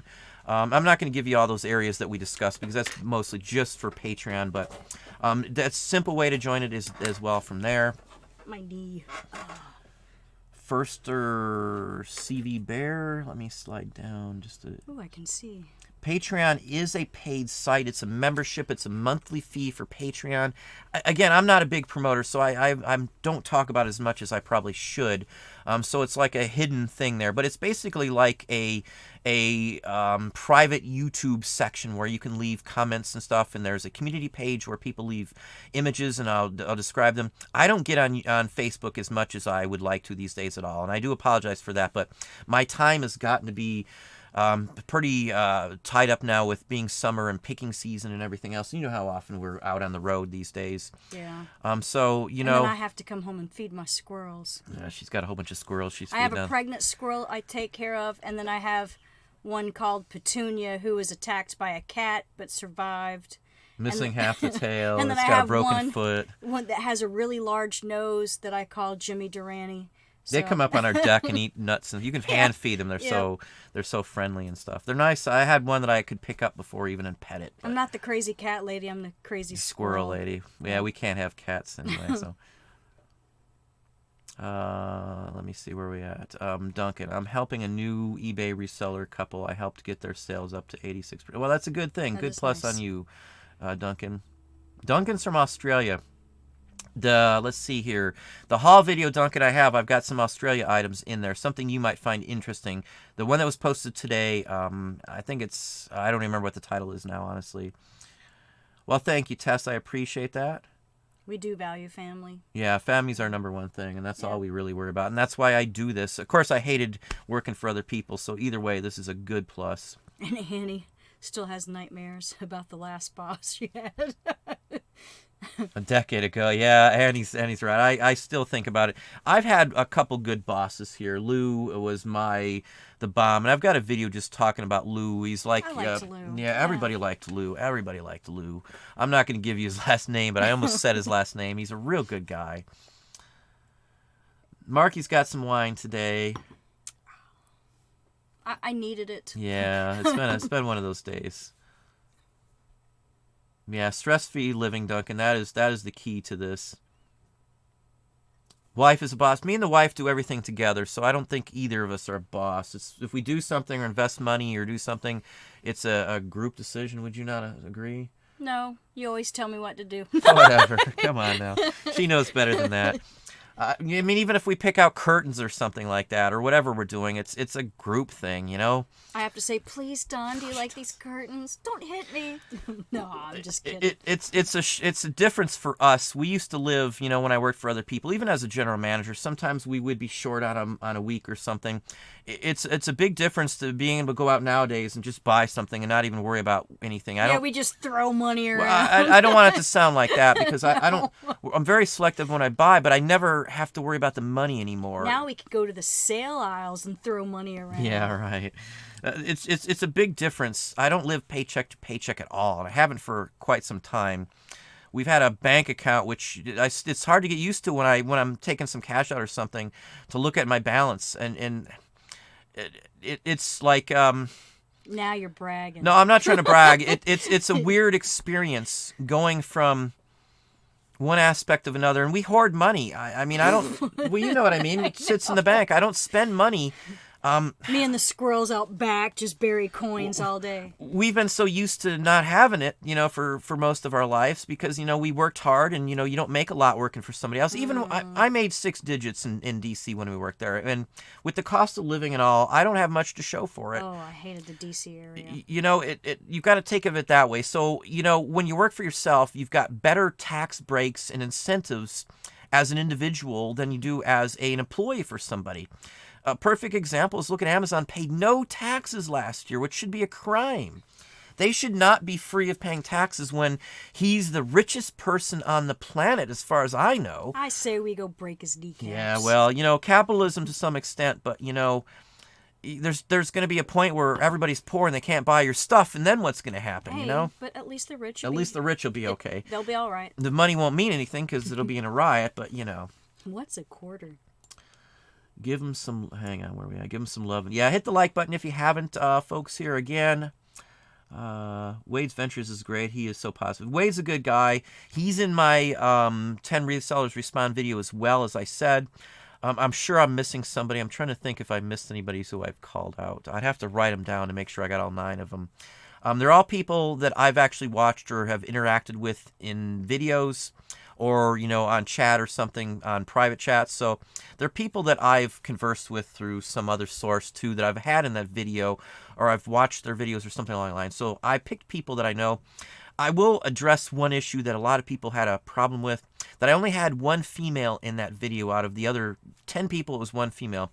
I sent out invites to quite a few bigger channels and a couple that has like 30 or 40,000 subs. I didn't even get a response at all. I'm not important enough or big enough, or they just don't like the content or whatever the case may be. They didn't even have the courtesy to respond through Facebook or through Instagram. So, that's their call. I did try to have other people in it. There was a couple that I was given I was going to put in there no matter what, just because they've helped me out as well. Wade was a given, as was Chris, Thrift Shop Hustler. I've been on both of their channels. Dominic was a given. Dominic, let me say that right again, is a given too, because I've been on his channel. So I try to return and be gracious to those who are gracious to me. And I try to promote people who do come on and watch my stuff and talk on my chats, because they're taking the time out. I don't get much chance, unfortunately, to get to other people's channels much at all anymore these days. I mean, very rarely do I watch. You're up at about 5:30 in the morning. And then I'm up till 12. He's a workaholic. 4 or 5 hours a night, if I'm lucky, is what I sleep, honestly. Almost every day. Even if I'm technically off and have no kid issues or no anything else, I still do that. I still get up early because I like to get stuff done. We're taking an evening off here next week, and we're going to go out and go do shopping and stuff at the mall for our own personal stuff. So we need to get the kids some summer shirts. Yeah, too. I need to get the kids some summer shirts and stuff like that. I don't even know what time it is right now. Oh, we got plenty of time. So anyway. There's Steve Alcorn. He is in the video. He's got a good channel. Check Steve out. Again, if you don't know how to get to someone's channel that are in my feed, if you click the little 3 dots next to their name, it will take you straight to their channel. Steve's a big RA guy. He talks about Amazon and the whole works. He's a real good guy. Very friendly. He's on Instagram and the whole works, just like everybody else is. Orbital Search Group, Don, you're like the Shell Answer Man, except only better. I'm not sure who the Shell Answer Man is. I learn something new every time, and you're never boastful. It's always a great investment of time, so thankful you give back. I wish other people, so many people tell me that I'm conceited, I'm boastful. I'm mild-mannered. I don't even talk to many people in public. I just go about my business. I'm not flashy. We don't buy new cars. I don't flaunt anything I have. I don't carry jewelry anymore these days. I wear what I like. I do what I like. I don't care if somebody... I'm not a flashy person. I'm not a boaster at all. So it bothers me when people say that, because God, if anybody really knew me in person, I'm down to earth. I'm not discriminatory or anything in any way, shape, or form. I treat everybody the same. I wished everybody felt that way about me in some aspect. It doesn't get under my skin if somebody thinks I'm that way, but I'm just shocked when I hear that, because it's so far from who I am. You're always looking in the mirror and combing your hair. Yeah. If I was boastful or worried about myself, I'd probably cut my hair and shave and wear different clothing, but or I'd promote myself, or my face would be on Get a big billboard of yourself. A billboard, yeah. Or I'd have my face or my picture in every single thumbnail that I have, and I hardly ever put myself in there. Sell T-shirts of yourself with a thumbs up. I don't think I'd sell T-shirts of myself either. Rob Mikatavaji. Now, I'm sure I butchered that. First time catching you live. Well, I thank you very kindly. Glad to have you on the show. Duncan. I love Duncan. I always get a laugh out of Duncan. I keep vintage paper items, though. I do. Yeah, facts. I'm storing them away. Oh, I moved them. On you. I was going to show you a couple of her little stash up there. She'll be listing something and pull out stuff. Ooh, I like that. It's anything from New Orleans. Usually she picks, or the southern states. We've got a couple from Bay St. Louis, Mississippi. That's from her hometown. She keeps stuff. And anything Fats Domino, because I love Fats Domino. I learned Roman numerals in school, but forgot how would mind a video. So, yeah, I'm going to do one, Tony, on Roman numerals. I was shocked as can be that my kids haven't a clue. I was shocked when I found out they didn't teach in cursive writing anymore. I had to show my kids. Our kids took like 2 weeks of cursive writing. And then they stopped it. They're like, "Hey, Mom, how do I sign my name again?" They don't teach you how to sign a name. Obviously, we showed them, but, that was a long time ago. I charge them a nickel. Yeah, let me write that down, Tony, actually, Roman numerals, because I was having that on my list for a long time. I'll go over the whole thing. Roman numerals are on most vintage items like 20s and stuff. Most of the good stuff's going to have Roman numerals on it. Susan, talking about the Goodwill. They're watching their employees for theft. Yeah, somebody argued with me, and they just kept going on. I'm not going to argue with me. They told it me. They know what they're talking about. And after I said that I knew somebody who worked there personally, 2 people, including an assistant manager, then they came back and said, yeah, I know somebody who works there too, and they tell me that they do watch videos. So he beat him up. Well, No. the point is they didn't offer that information until after I specifically said that. So obviously they were just making that part up. Nobody at Goodwill pays anybody to watch a video. I can promise you that. So anybody telling you, any other channel telling you that, maybe a person at Goodwill watches a video on their own private time. Goodwill has nothing in the budget. Go ask them. Go ask any of them. And anybody who tells you otherwise is lying to you or doesn't know what they're talking about. Tess, she likes the winter. Yeah, I love winter. I love the jacket part anyway. The jackets are my favorite. Duncan wants to know if you have an Indiana Jones jacket. I did have one. In fact, it's in one of my videos if you watch. It's literally the same Indiana Jones, the same company. He's running away from a big ball. Yeah, it's the same jacket that's in there. Those jackets, I've had 3 of those. They average around $350, and the last one I had, I think I did take $350 for it. And I think it's I think the name of the jacket's American something. It has buckles on the back. It's a brown one. It's a little longer than a traditional jacket. I did have one. I do run into had it before. Annie. I get the best vintage clothing, leather jackets, fancy stuff whenever at live auctions. Live auctions are... What happened? Oh, there we are.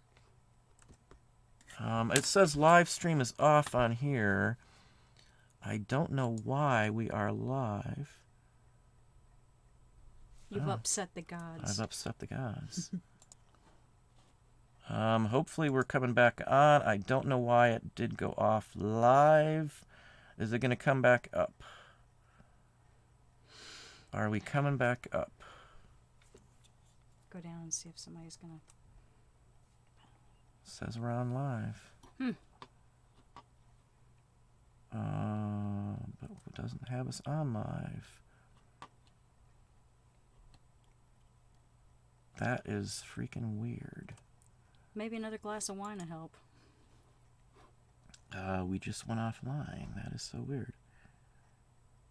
You are only off for about 1 second. It still says we're off here, so hopefully everybody can still see me. It says I'm off right now. It says not live. So if I am still live, if somebody can pop something in, I'm trying to slide down to the bottom because it still says I'm offline. YouTube does anyway. YouTube, my page is not moving on the main page. That's really weird. I've never seen that happen. Still with you too. So I guess I am still live. Everything good. That is so weird. Look at that. It says I'm offline. Yeah, it doesn't like you. We have like 3 pages open, and the actual watch page on YouTube says I am not live. It still says I am not live. Oh, well, as long as everybody can see and hear me, in which it looks like you can. Not live, but live. Yeah, that's weird. Feed died for me. I guess if you refresh it, you should be set. Let me go back up to where I was at, who knows where. Yeah, right. You were right. Right there. Roman numeral. Yeah, I already did numerals. I can't talk. A little farther. Hanny was the last one I think I was about just the talking vintage clothing. Yeah, but I still think clothings are a total... Yeah, pain on clothing, I fully agree. Real Deal, McNeil. Yeah, antiques are my fave. I can't tell you... I can't speak highly enough about it. I liked antiques ever since I was a kid. So have I. Leather jackets were worth $500. Leather jackets can go up to $10,000, Paul. We've sold leather jackets into the 1,000+ range. They mostly are 1950s rockabilly jackets that will go to Japan. That was my last $1,000 jacket. That one guy was so happy. Yeah, too. and it wasn't in good condition. We sold a 1928 driving jacket, and the guy who bought it for $975 plus an extra $75 in shipping. Patch. No, that was the other one. That was the one that went to Germany. He bought it because he works at a museum and he wanted to wear an authentic piece as he messed with the planes and stuff. It even still had the smell. Well, thank you, Carl. I honestly appreciate that. Thank you for another $10 super chat. Thank you. That jacket, though, had the smell of diesel on it from a guy riding it on a motorcycle. It was repaired. It was vintage. It just had that look. Now, I would have probably kept it if it fit me, in all honesty, even Yeah, if it you was would've. worth $1,000, because I still love the jacket. If it fits me, chances are it's going to stay in my collection. Since I am not selling clothing, I will probably put that video together on just leather jackets. I have Good one idea. that's worth about $700 right now. It's a Pele jacket, and if you see it, you'll see why. It's a very unique jacket. I was told there was only 500 of these made. No idea if that's true. It's never been listed, never been a comp, so I'll probably show it here in one of these videos. But You like jackets? I like Weebles, but I don't have a Weeble that's worth $700. no, so I don't think there's any Weebles worth $700. maybe $7. Yeah, leather jackets go very high. The Indiana Jones one Duncan was talking about can go for 500 if you get the right version of it. Yeah, how-to videos. I've got some decent ship ones there that should show it from start to finish.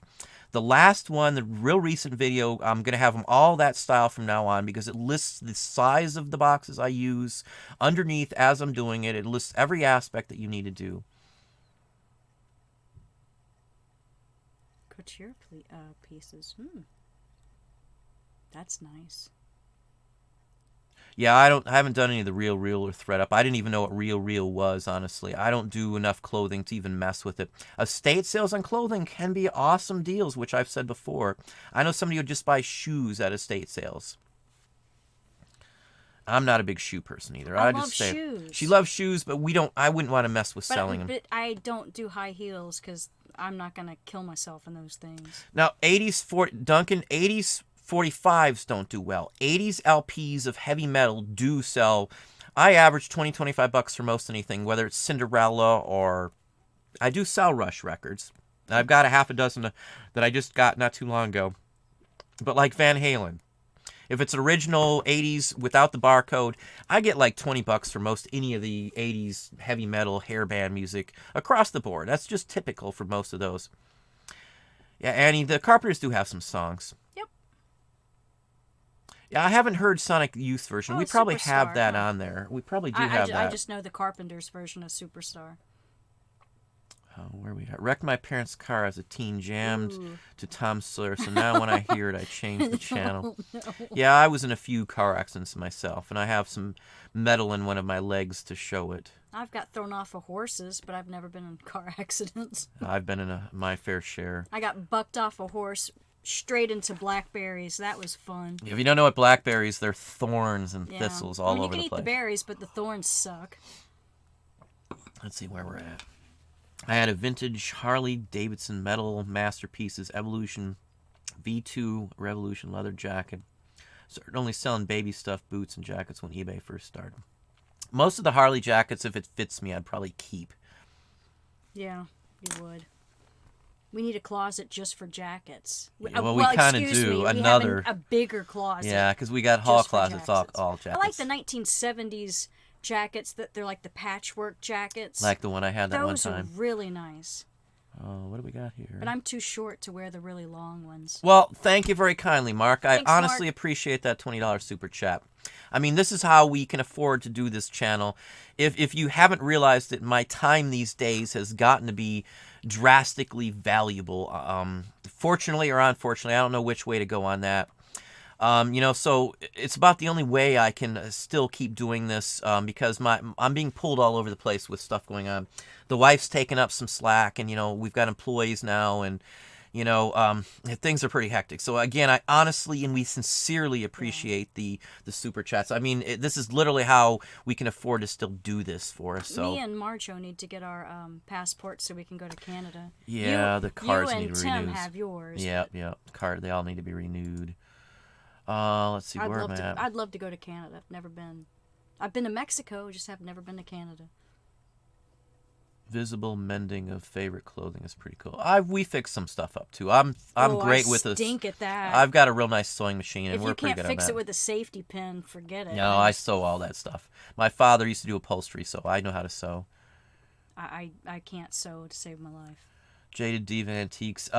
Just watch one of my What's Sold on eBay videos, and you're going to see my store name on every single one of them. I try not to type it out because you can search that more readily, and then the trolls and stuff will come out. But just watch any one of my What's Sold on eBay videos. It's plain as day shown in there if you want to know what our store is. You're welcome to follow it that way, but I don't type it out or try not to holler it out too much.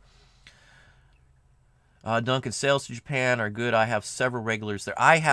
We have too. Quite a few regulars. They're nice. I've got 3 people that buy, and they pretty much fight over 45 jazzes from the 40s. And I showed a couple in the last couple videos. I think it bounced way back. No, it's okay. I don't remember. Hang on. Or maybe I did. Yeah, I think you did. Getting a little too ahead of myself.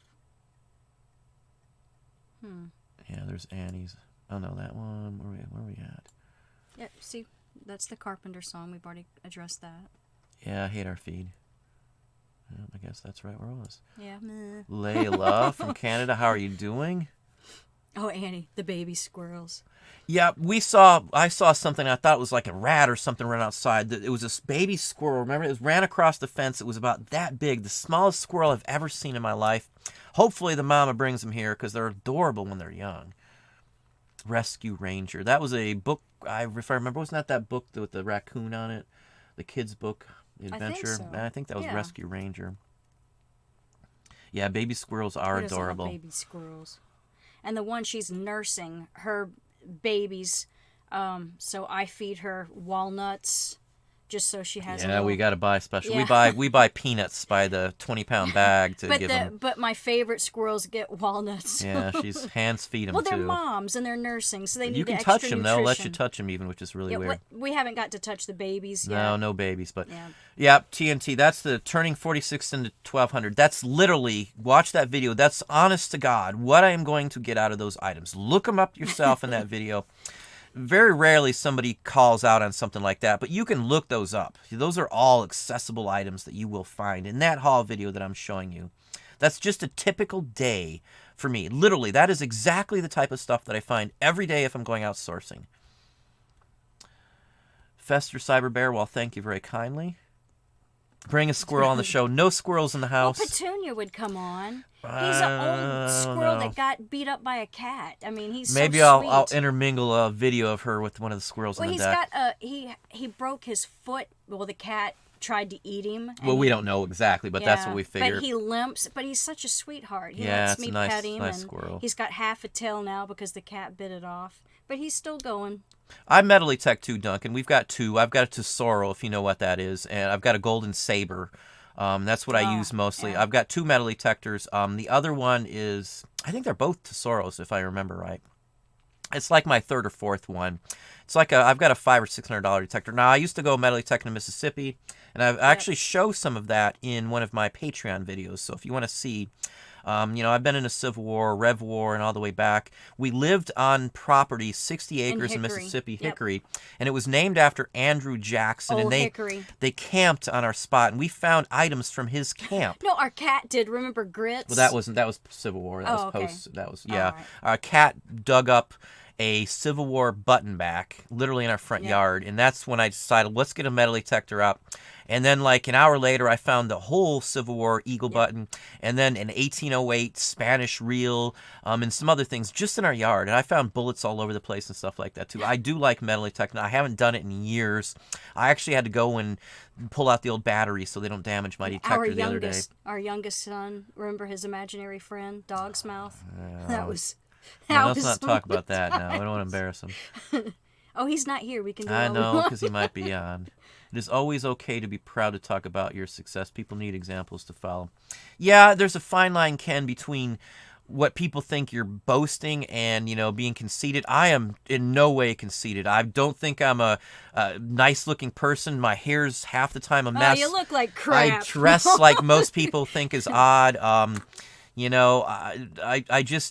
not out. I'm not wearing fancy clothing. Well, look at me. I don't even wear makeup. Well, we're not that type of person at all. I'm in no way would buy a sports car or anything like that. We drive minivans basically, I would or buy a panel van. An old 1974 Chevy Nova SS like my dad used somebody to have. would wreck it or something. That would thing be was chartreuse in color, and the inside and out. It was awesome. Hang on, let me get this back up here. I don't know what happened with that feed on our end, but it's still acting up Just a little didn't weird. like you. You're too boastful. Yeah, okay. Let's slide down here. Your wife is cool, Thank Susan you. says. Well, thank you very kindly. Well, thanks there, Oh, the horror Jamelon stories. Fowler. I'm gonna write a book about all our horror stories. Yeah, we're not going to do too many horror stories on here. I had a lot of people asking about it. Now, Carl, you're not allowed to do that. I'm not a big spider fan. Carl knows why. I'm not going to go back into that story. Hey, the jumping spiders are cute. I save them if they get caught inside. Yeah, sometimes. Well, thanks you, Galaxy 5000.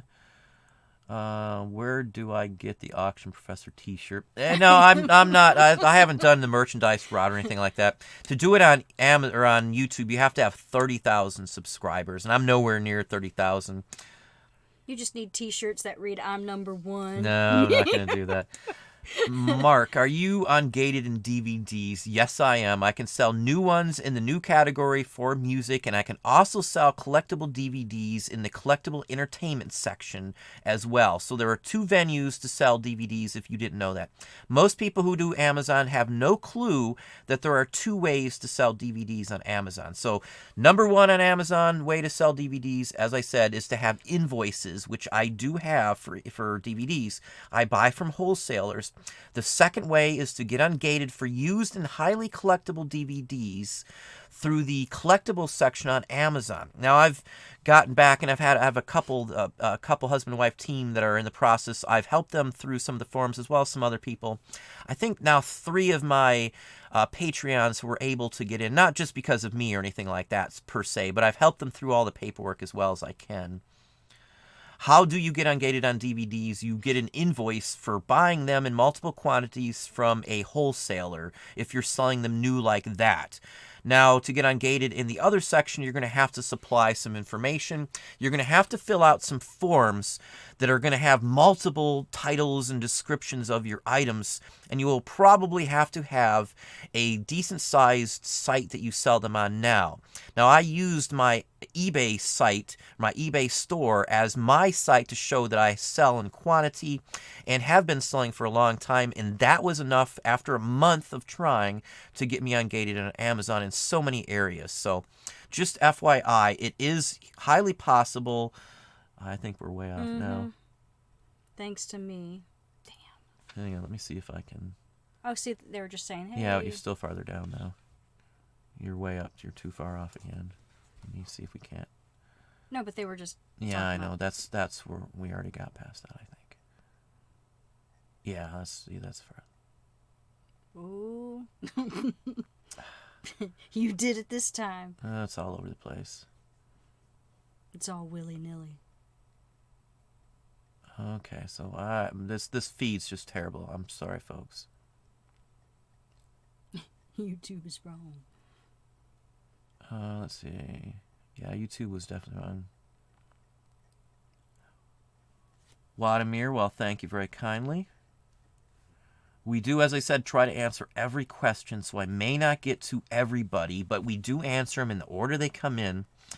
Hey, Pat D72, he's got a channel too, so if you haven't checked him out, go ahead and click that 3 dots and go to his channel when you get a chance. Yeah, we get into Michigan. I was just in Detroit just the other day picking up some records.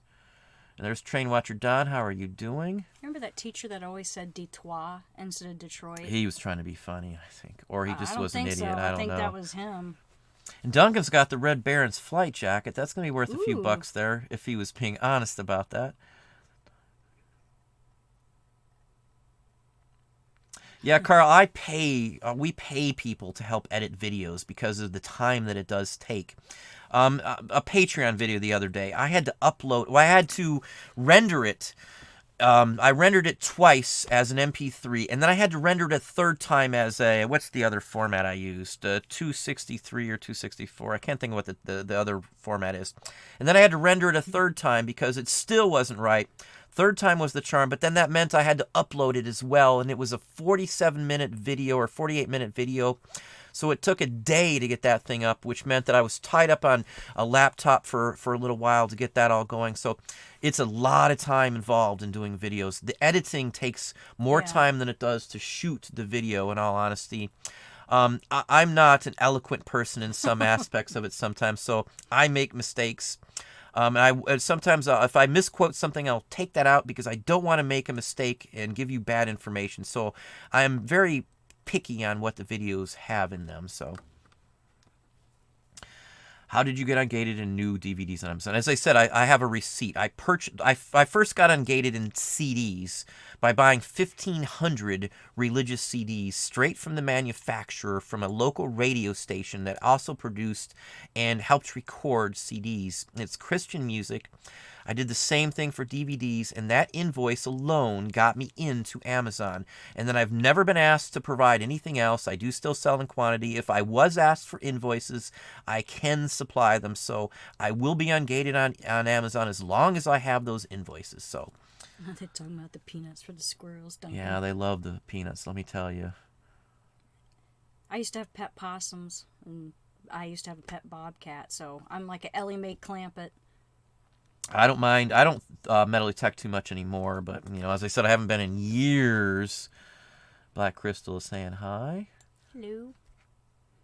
I had a pet alligator for one day. My mom made me get rid of it. She came home and I had it. Tiny alligator in the bathtub. I had it in the bathtub with rocks and some raw chicken, and I made my own mud in there. No, I don't think there's any spiders on here, Duncan. My poor alligator. Hey, Annie, on that ungating, I'm not going to call out their name, but there's a couple in my Patreon that actually got the form sent to them for collectibles. They emailed it to me, and I helped them fill it out by exactly how I filled it out. It says they're not taking them, but I promise you, if you bug the heck out of them, you might be able to still get in, Annie. Because I don't want to give out names. I almost did it, but they're going through it right now. They're just waiting on the final okay. And then another one of our Patreons actually just got ungated. And I wasn't sure if it was an entertainment specifically or they got the whole collectibles category. Again, when I applied, it said they weren't taking anybody as well, too. But I did get in after a month. They kept rejecting. And I just bugged the heck out of them. What do you want? I saved all my forms, so if you need some help on that, Annie, just let me know, and I'll be glad to help you, show you what to do on those forms, too. No, I don't mess with the API at all. Never touched any of that stuff. I'll let you do it, because I have a IT degree, too, just FYI. I did go to college. I have a master's degree as well. Not to brag, but I do understand all that kind of aspect. I'm just not going to mess with it. I don't have time for any of that. You need to say you went to college with a little cigarette holder and a cigarette, and you're going to talk like this. I went to college. Cartier shirt on or something. Yeah, the Bluetooth I could see would... Mine Lab is horrendously expensive. Tesoro works great, so I'm not going to go up to a $1,000 detector. My Tesoro did everything that I needed to. That was nice. I picked up a dime at 10 inches down in dry dirt. So if you've metal detected, Robin, which it sounds like you do, dry dirt is harder to get deep in for me, at least in my opinion. I get better luck when it's wet because it just sends the signal through better, in my personal opinion. I found a septic tank when I was a kid, trying to dig for treasure. Well, I'm sure that was treasure there for you. I hit the septic tank. How you doing from UK? Hey, will you take less? You have been on before. I do remember the name. Tara t-shirts. I can't say if I'll do t-shirts or not. Layla, I would look up to make sure if it's a vintage troll, like some of the original ones from that era, the Netherlands or Holland or wherever the heck you're finding the troll from. Some of them are hand carved and worth thousands of dollars. So I always look up the trolls. If you're not aware, some trolls go for a lot of money, and I'm not talking small pocket change either. Duncan. No, we're not talking about any stories there, Duncan. Blood and gory stories.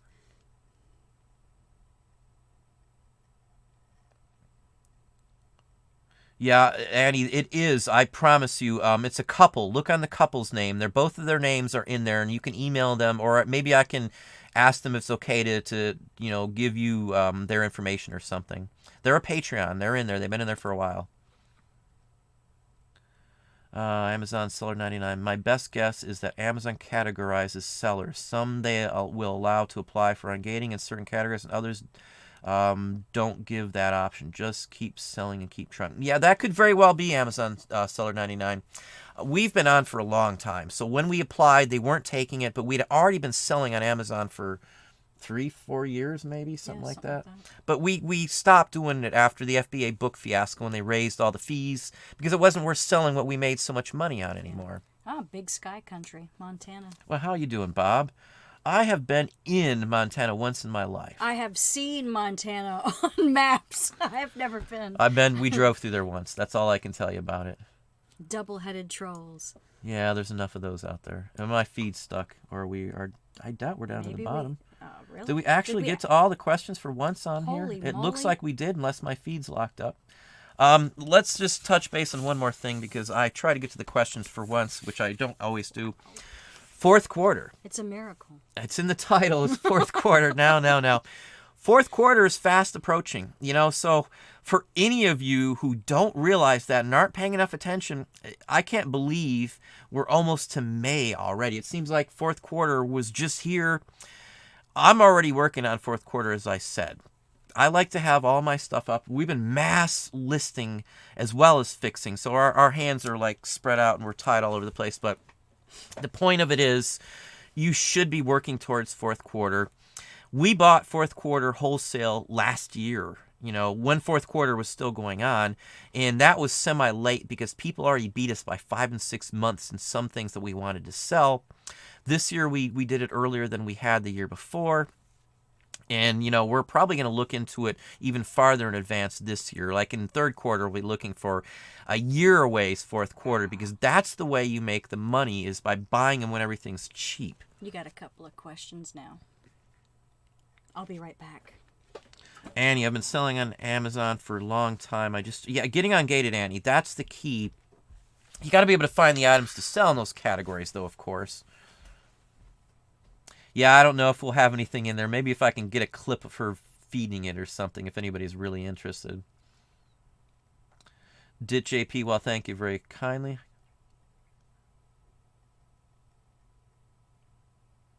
I got 3 potential trademark misuse today. First time, and 2 are items that I sold last year and have been inactive. Should I just recall the one item or try to fight?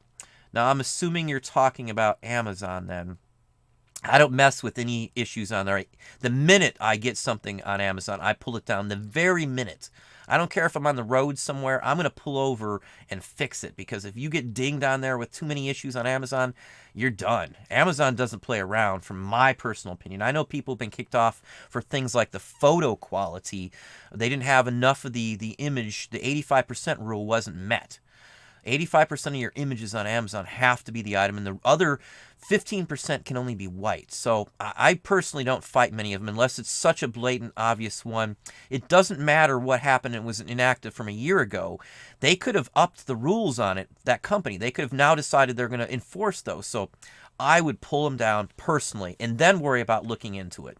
The first step is always to end the issue so they can't go after you anymore for the item, even if it's inactive. Because if you're talking Amazon again, I've had an inactive item dinged once before, and I just deleted the listing. It just wasn't worth me even hassling about it. It was something else I could still get, but it just wasn't worth it. Carl, I snagged about 200 maps for $20 at a garage sale. 1800, some later ones are National Geographic. Except some of the National Geographic maps will sell, Carl. I've sold the China map out of, I think it's 1941 or 42 issue of National Geographic. That map goes for 15 or 20 on its own. Big thing to look for in those is to see if there's any hand-colored ones. Those will always go for more money. Yeah, Duncan, we started working towards fourth quarter January 1st. Well, somebody in Patreon, for those who aren't in the Patreon, unfortunately, we're going to miss that out, but somebody bought thousands of them from like a museum or something, maps. They bought them all for like $100.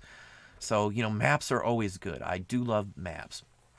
Yeah, I hate photographing them. Annie is right. They're just so hard to do it. We're just going to cut it off here in just a minute here. Amazon seller. I placed my holiday order with one vendor back in February. Yeah, we did ours in December, honestly. Yeah, you do get discounts. Your discounts are the bomb, and that's why we do it ahead of time.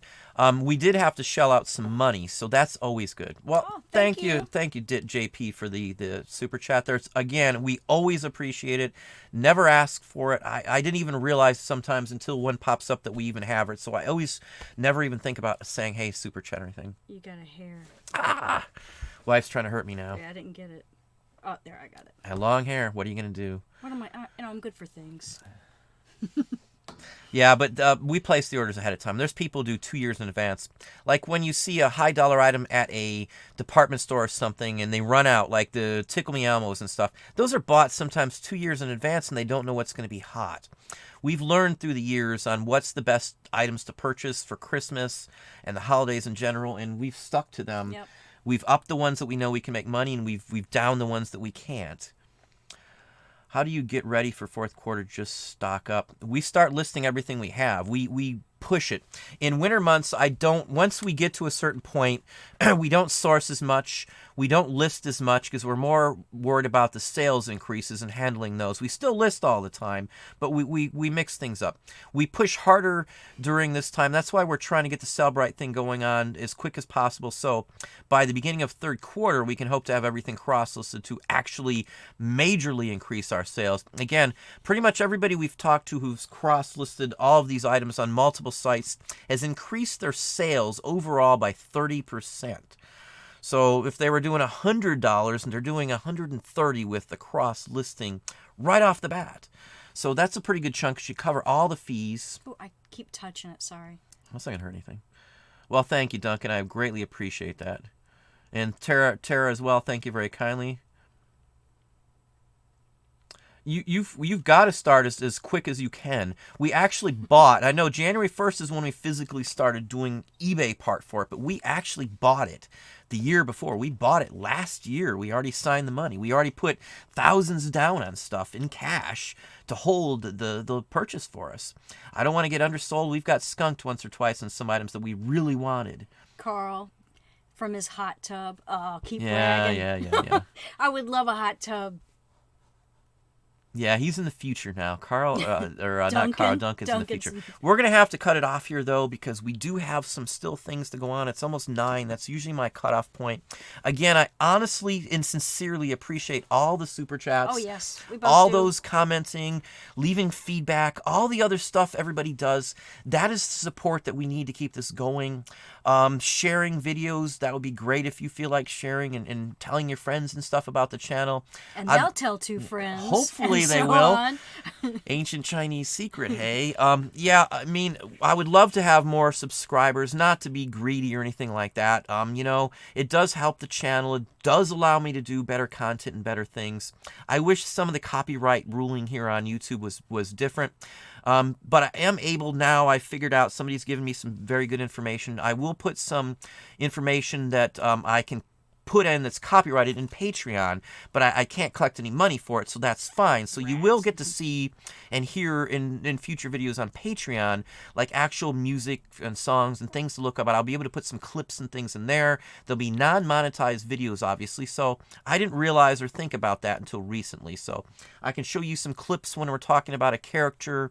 I've got a Hanna-Barbera video coming out in the near future, probably going to be just a Patreon, that's going to show you clips, and I'm going to go through the characters, which ones are the best ones to buy and things like that in the Patreon video. It's probably not going to be for a week or two, just because it's going to take a little bit of time to track down all those little clips and stuff. But that's one area that a lot of people tend to miss because they don't know all the Hanna-Barbera characters. Everybody knows the Disney characters. Most everybody knows the Warner Brothers, Bugs Bunny, and all those characters. They're all the new ones. Most people have trouble with the Hanna-Barbera just because they're so diverse, and some of them even look similar. So that's one video I have coming in the near future. But again, I do appreciate everybody coming on. I thank you very kindly for all the support, and we hope you have a good evening. So Bye. Have a good one here from us, and enjoy it.